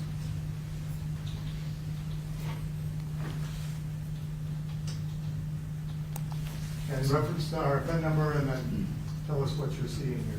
Okay, we're at RFN 5719. The yellow circle, it's kind of hard to tell now, but it's encircling one of the probes.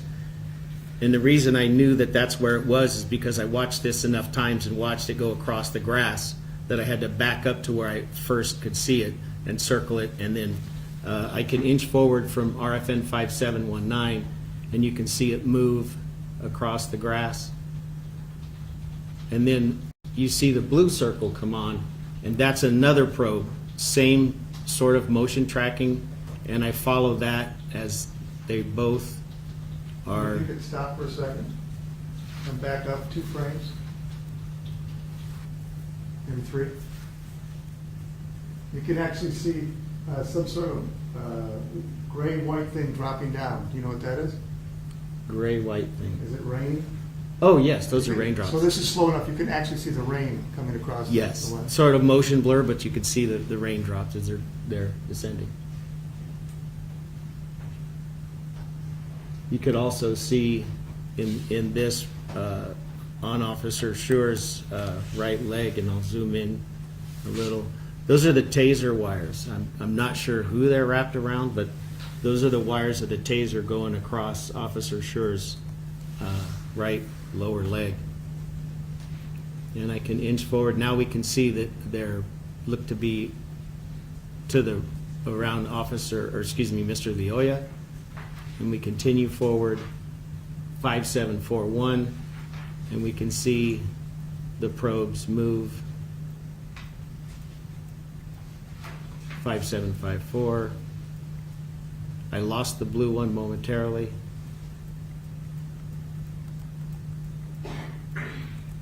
And I picked it back up at 5775, and I'll just inch forward and you can see the probes move.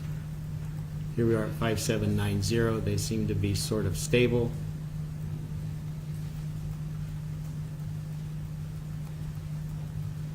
Closer together at 5809. And that's sort of where they end up.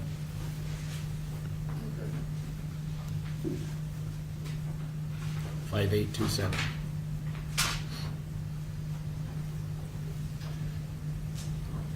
You analyzed all these videos, you looked at them many times, I assume. I did. Okay.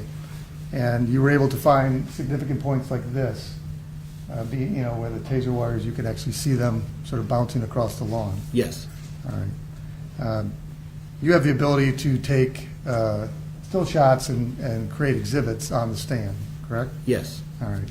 I'm going to ask you to do that as we go along. You don't have to make the exhibit now. But if you could, we could just say, we're going to make an exhibit now, and then make them all later, and can you put that in a file, and then we'll ask the court if we can move it into evidence? Yes, I would do sequential images. Okay. And we're going to start with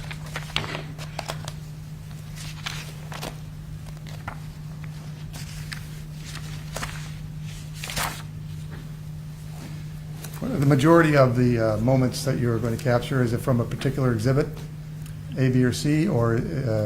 I would say that the best exhibit is the one with the transcript. Okay, and that's B. So when I call out an exhibit, I'd like you to note that RFN for the record, explain what's on there, and then we'll identify it, and then I'll move it in for admission at the completion of your testimony. Okay. All right. And now you saw significant points. Obviously, it's not that long of a video, relatively speaking, right? Correct. But the advantage of blowing things up is to show the jury things that is not readily apparent from just watching either the cell phone video or the body cam. That's correct. All right. I'd like you to go to RFN 265. It's basically the start of the video. And play that till about 3:14. Tell us what's going on here. Okay. So 265. This is the part of the incident where Officer Schurr is making just about completing a U-turn to pull in behind Mr. Lyoya, and in the distance, where my arrow is pointing in the dash cam, almost in the middle of the dash cam image, we can see a car, and that car is Mr. Lyoya's car. And if I play it forward, you can see the car move and also Officer Schurr accelerate. And I'm sorry, where did you want me to go to? 3:14. Okay. That's not very long, is it? No. And if you could mark as exhibit, I don't think we have a B one. Just to be safe, we're going to call this B3. And if you could back it up a little bit so you could see Mr. Lyoya's car. And that would be RFN 269, and that's going to be exhibit B3. Okay.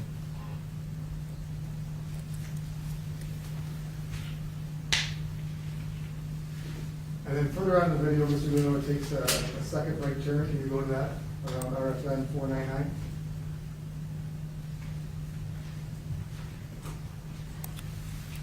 Back up here.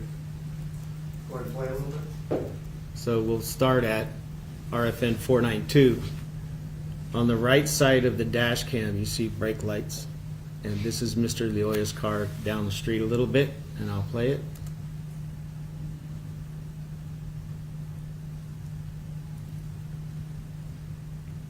And at 696, Mr. Lyoya completes the right-hand turn. Okay, and we can mark that as B4, RFN 696.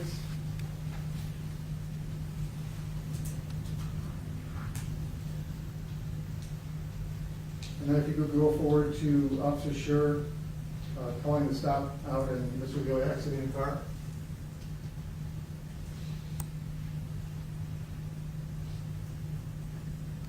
So this is right about RFN 1020, and what you'll see here in the dash cam or the body-worn camera video, you're going to see Officer Schurr's hand coming up across toward his face with a police microphone in his hand, right hand, and Mr. Lyoya exiting his car.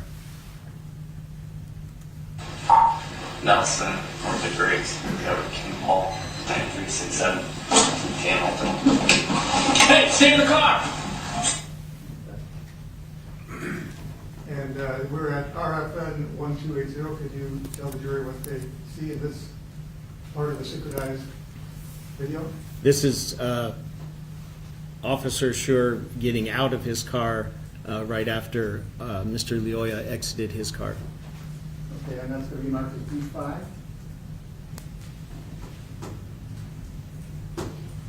And if you could play forward until we get to where Mr. Chiyoshime opens the glove box. Stay in the car! Stay in the car! Get in the car! Dude, I'm stopping you. You have a license? Do you have a license? I'm stopping you. Do you have a license? Do you have a driver's license? Do you speak English? Yes. Can I see your license? What do you want? The plate doesn't belong on this car. Do you have a license or no? Do you have a driver's license? Yes. Where is it at? Get it for me. What do you want? The plate does not belong on this car.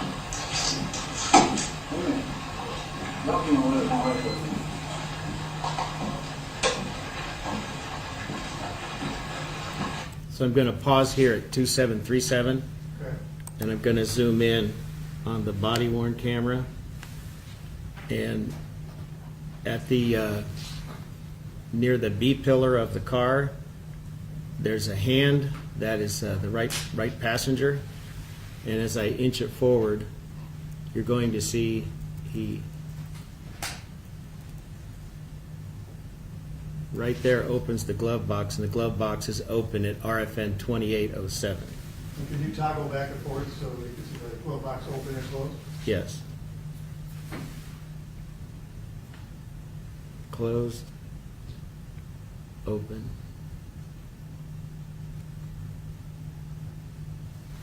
And the order's open, close, right? Not close, open. Oh, I just reversed it, sorry. And so could you find an RFM where you can see Mr. Chiyoshime's hand on the glove box? Yes.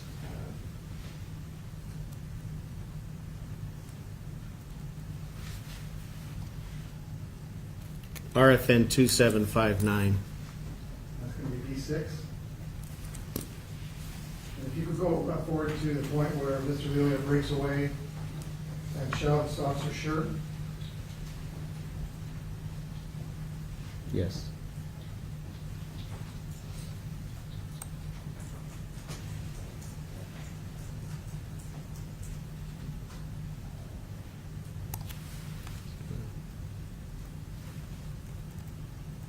Okay, RFN 3317. Okay, and what do you see on that? You see the clenched fist of Mr. Lyoya, his left fist. You can see his right hand, and you see Officer Schurr holding the left and right wrists of Mr. Lyoya with his left and right hands. Okay, you could make that B7. What was it? RFN 3317? Yes. If you could go forward to the point of the breakaway. Okay. I'll play it and then come back. Okay. More or less right here to 3349 where he's completely free. Okay, and is there any point where you see Officer Schurr be shoved backwards? Yes. So I'll go back to 3317. And then I'm going to single frame advance the images. So if we advance to 3318, we see the right hand of Mr. Lyoya come closer to Officer Schurr's body-worn camera. Then his right hand breaks free from Officer Schurr's right hand, and I'm inching forward. At 3329, Officer Schurr grabs the right shoulder area of the sweater Mr. Lyoya has on. And you can see in 333, Officer Schurr's hands are now sort of crossed in front of him, and you see Mr. Lyoya's arms and hands are up in the area of the forearms of Officer Schurr. And as we inch forward to 3340, we can see the knuckles from the right hand of Mr. Lyoya over Officer Schurr's left forearm. We can see Officer Schurr's left hand making contact with his right forearm. And then as we continue forward to 3344, we see that Mr. Lyoya is completely free. But if we back up at the point of 3340, this is right around, I'm going to go back to 3338 and single frame advance and just pay attention to the dash cam. Officer Schurr, both feet are off the ground. And I go back and you can see Officer Schurr stop right there. So you toggle this action and you see, you saw what happened in the body worn camera, but now you have it from a different angle, and I toggled that section 3345 to 3345. You said you toggled 3345, but I think you said 3345 again. When you say toggle, you mean you're moving from frame to frame. It's 3338 to 3345. Okay, and do you have the ability to take multiple images and put them in one exhibit? Yes. Okay, and so can you mark 3338 to 3345 as B8? Okay.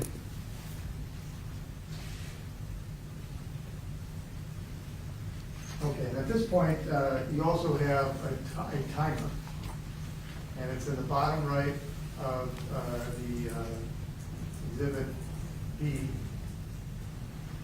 and it keeps time to the second, and then it's 8, 12, 55, and you have .403. Now, we're not used to even the 55. Can you explain to what degree of accuracy the clock is? So the 403 is milliseconds.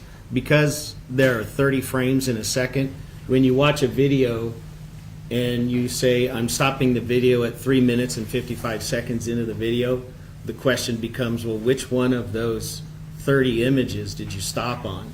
So that's the reason for the numbering, but also for the millisecond. If you wanted to understand timing, you would understand everything right down to the millisecond.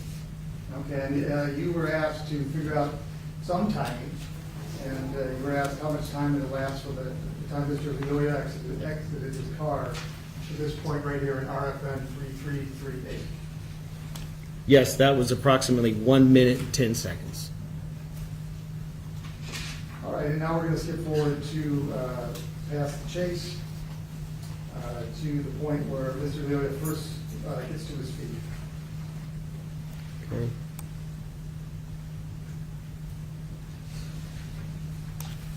We're going to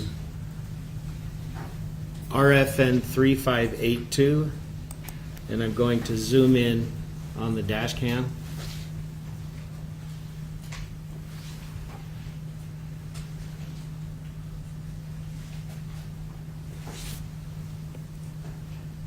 And you can see, if I toggle forward and back, you can see that the legs and feet of Officer Schurr are up in the air as he's on the back of Mr. Lyoya. And they're both appear to be facing northbound. That direction's north?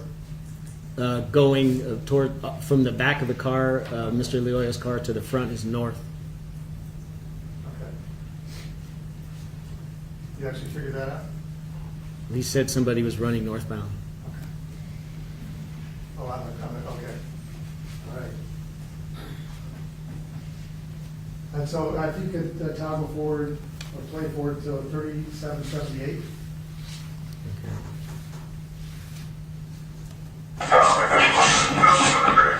Stop! I can't see the RFN when I'm zoomed in, sorry.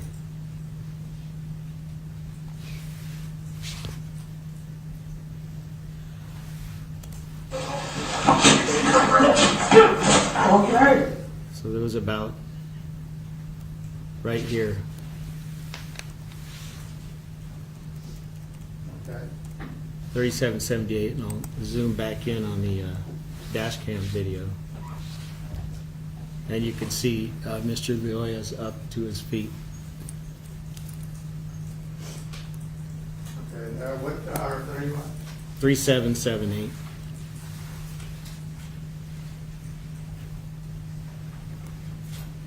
And you previously had showed us in the dash cam video where Officer Schur's feet were in the air and they were headed north. Yes. Do you recall what RFN that was? The first one of this, Yeah, I forgot to ask you. that would be 3582. Let me go back and make sure. Yeah, at this point, I'm gonna object, you know what the relevance is, they can play around with the video as much as they want in the jury room, so I mean, I was giving them some leeway, but I don't know what we're doing here. Your Honor, I published in the jury things that the forensic analyst has either blown up, they won't have the ability to blow these up. Certainly the jury's, What's your response to his objection about the relevance of?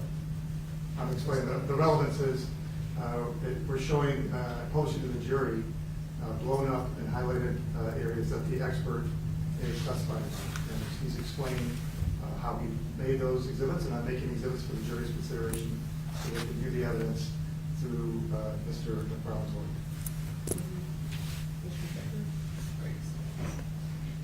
It's cumulative. Sure, I mean, it's up to your discretion, that's my objection, I gave you some leeway, but this is seems to be going on. Right, it's pretty cumulative, I believe, and I mean, the jury will have your exhibit, so I don't know that highlighting certain portions is relevant to. I don't know that the jury is going to have the ability to blow anything up, Your Honor, or Or if they want to. well, I mean, they may not want to, that's up to them, but I've seen the TV, it's a box TV back there, there's still ability. Certainly the jury, at the end of the questioning, can ask Mr. McFarland if they want to blow something up right now and make an exhibit. So, I mean, what I'll do is I'll sustain the objection. This doesn't seem like a good use of the court's time to go through each frame and blow certain ones up and making them into separate exhibits. Obviously, the jury will have access to the exhibit. They can play it as fast or as slow as they would like. If they're unable to see it in the jury room for any reason, we can certainly come back out and play for them whatever they would like on the record and blow it up.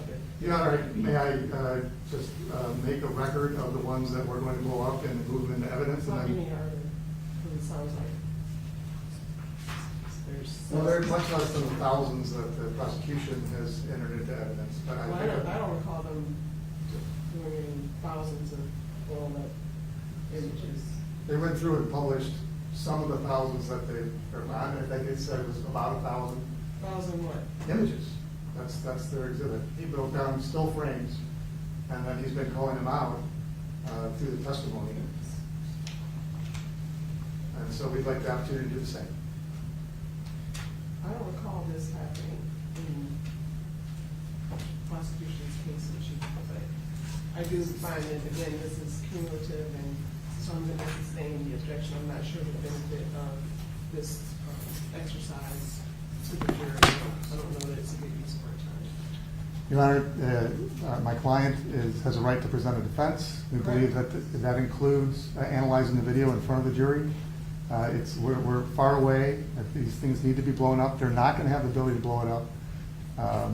I think they're entitled to see what Mr. McFarland's work has been done. There's no objection to his qualifications. There's no objections to the exhibit. But I would like to make additional exhibits that we believe are important to the defense of my client. If the court's not willing to let me publish them now, I would like to be able to enter them into evidence at a later time. I can recall Mr. McFarland without publishing them to the jury. And that would save some time if that's the court's concern. That is my concern, because this seems like it's very time consuming. I have no objection to that, if they want to create something off-site and we can take a look at it then, that's fine, it just seems like this Would is. you like to blow up certain parts of, because it sounds like you're creating an exhibit as we're sitting here with We are, the, yeah. and I don't believe that is something your client would have a right to do, create exhibits on the fly like this. So, it sounds like there's no problem with your witness creating additional exhibits that go along with this one to blow up the areas that you would like for him to, without us having him to go frame by frame and doing that on the record.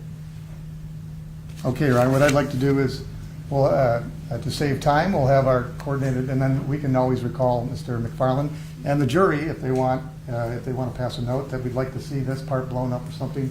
Certainly, that's something that they can do now. It's going to be a lot easier with the software that they're not going to have unless the court is going to allow us. Again, I'm not saying you can't put those exhibits in. I'm saying you're creating the exhibits and saying, stop at this, go this many frames, oh wait, go back, I think I forgot which one we were at. So he's creating the exhibit on the fly right now. I don't have any problem if there's no objection, especially to admitting those exhibits if they're created. I just don't think it's a good use of time to create them on the record right now. So I'm not sure. So I'm sustaining the objection to the extent that It's a waste of time. it was a bit cumulative. Well, I don't know that it's cumulative, Your Honor, since we're we're not taking the same picture over and over again. And so what we'll do, Your Honor, is we're at B10. We had a number about 1, 2, 3, 4, 5, 6, 7, 8, 9, 10. So you have more areas that you would like blown up.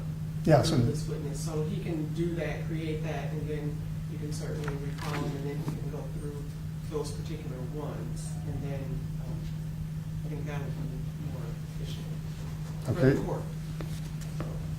Fair enough, Your Honor, we can do that. Okay. Did you have other questions for him, or was that?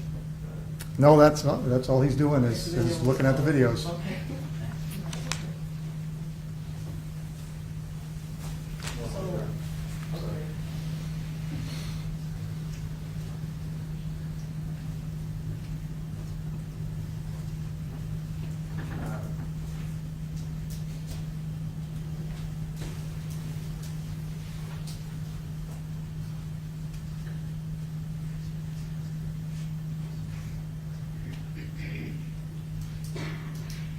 Okay, I'm not going to have you play this one, but the Exhibit HH, it's already in evidence.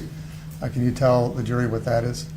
This is the truncated dispatch audio. We received this audio file of the communications between dispatch and Officer Schurr and other units in the field. It wasn't received in real time. It was each individual transmission put into one continuous stream.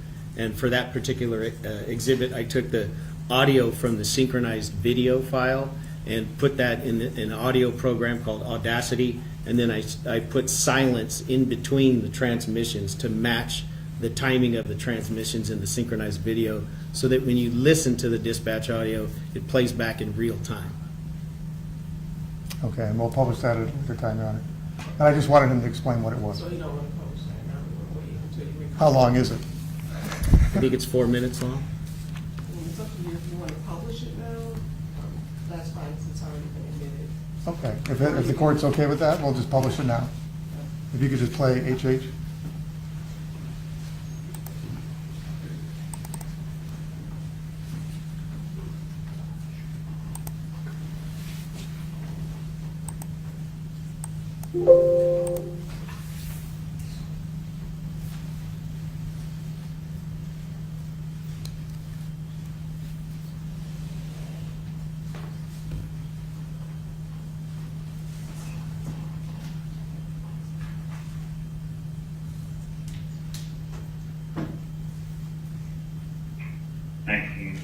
was down. 1915. Nelson, North of Great, King Paul, 9367, Dan Nelson. Nelson and Graves.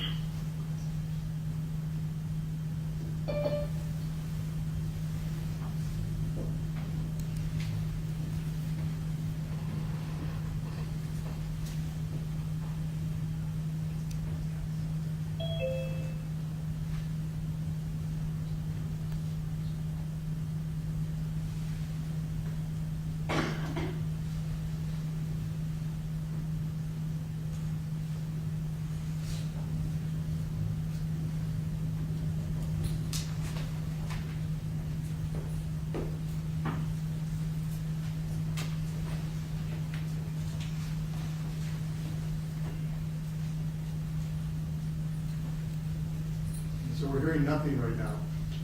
that mean? That's the time when Officer Schurr announced the car stop, and the car stop was acknowledged by dispatch. And there's silence because nobody else is providing any transmissions. Okay, so this is only Officer Schurr and dispatch. What's dispatch? Dispatch is the police dispatcher at the police department in the communications division. They're the ones who receive the transmission from the officers. Got one running. Go back. One running north down, additional units Nelson and Griggs.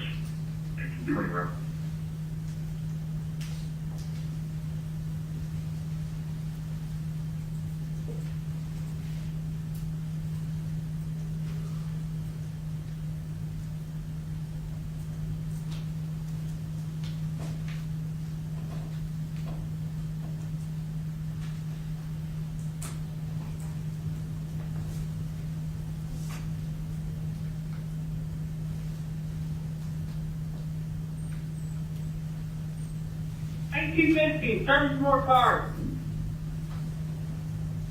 1915, what's your location?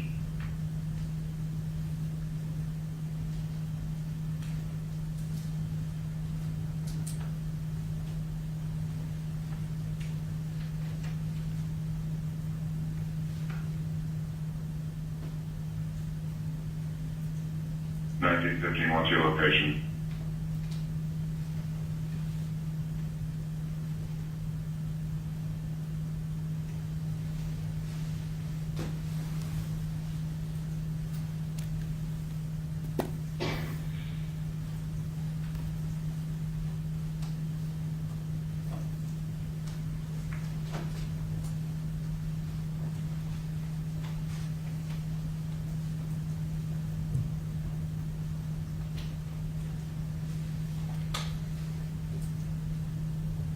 $19.15.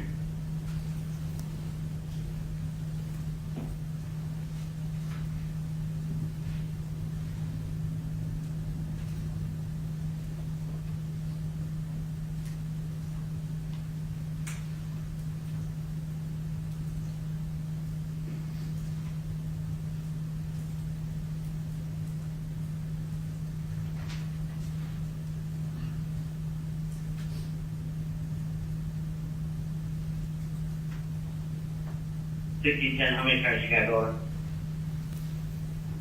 Everyone.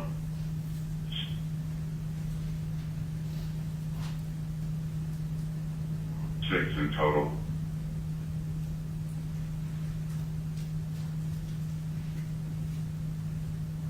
Is this car still Nelson and Griggs? It is.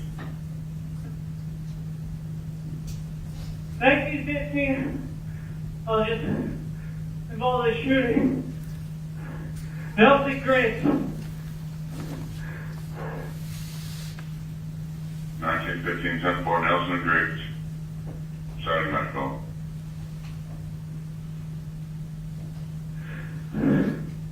Thank you, Mitzi. I'm Nelson. Northern Griggs on 10-4. Suspect down. 1177, I'll be 1223. Nelson, North Griggs, suspect down. 1920, I've seen. 1510, where's your subject? The access to any weapons and which way you face? 1950 has my taser.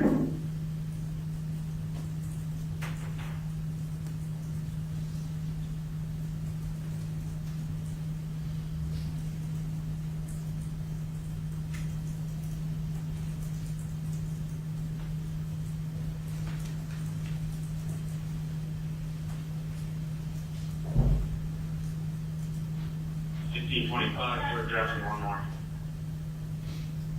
1625, 10-4, addressing one more.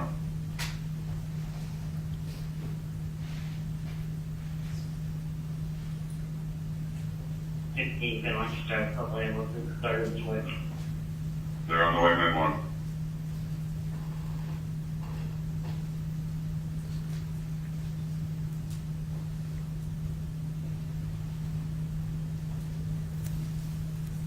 Times they're staging till we figure it out.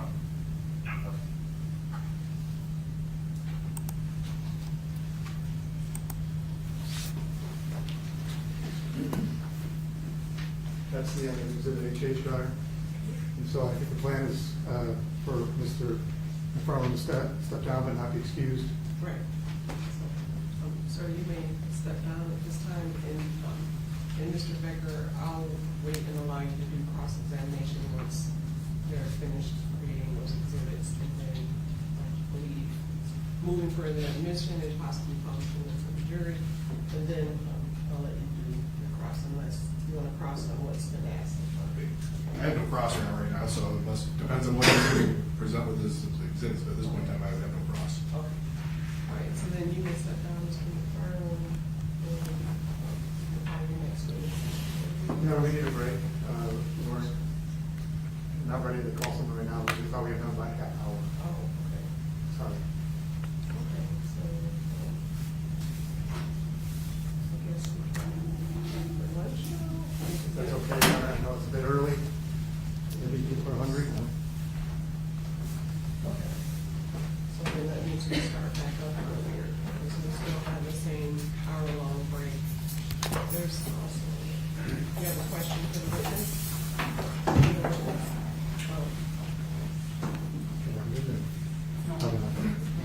So my clerk will grab it, we'll see if you need to answer it now, or if you can wait until he's recalled, because he will be recalled.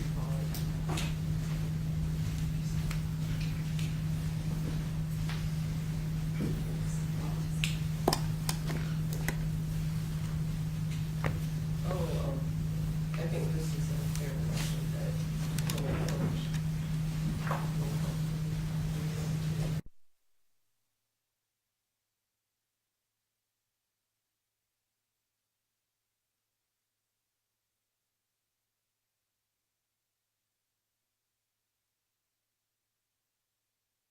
Asterisks on some of the subtitles. Good question. The comments that are, get the keys, Amy, get the keys, there were 3 comments, they had the asterisk next to them. That was there because the audio, when I synchronized the 3 audios together, the body-worn camera kind of distorted some of the sound. When you listen to those comments, they're more clear on the cell phone video all by itself. So the asterisk was there just to point out that you can hear them, but if you want to hear them better, look at the cell phone video and listen to that audio. Great, thank you. We will take a break for lunch, and we'll come back at 1:45. It's almost 1:45. I don't know if that'll be enough. I don't know if the lunch delivery works, but anyway, we'll make sure everyone eats. Meanwhile, if you please leave your notes again upside down in your chairs. Please remember to not discuss the case with each other or with anyone else. Also, please remember the restrictions with respect to news reports on the media, in the media, and on social media. And then we'll see you back in about an hour or so.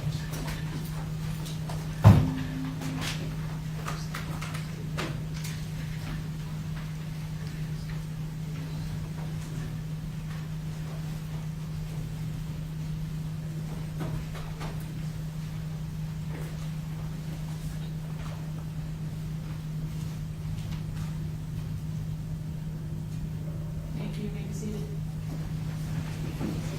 Anything else we want to address at this point? Just a reminder, rather, when we are supposed to be back. 1:45. So they'll get an hour, just breaking for an hour for lunch. So right now it's 11, almost 11:40, so we'll come back at 12:45. All right, thank you.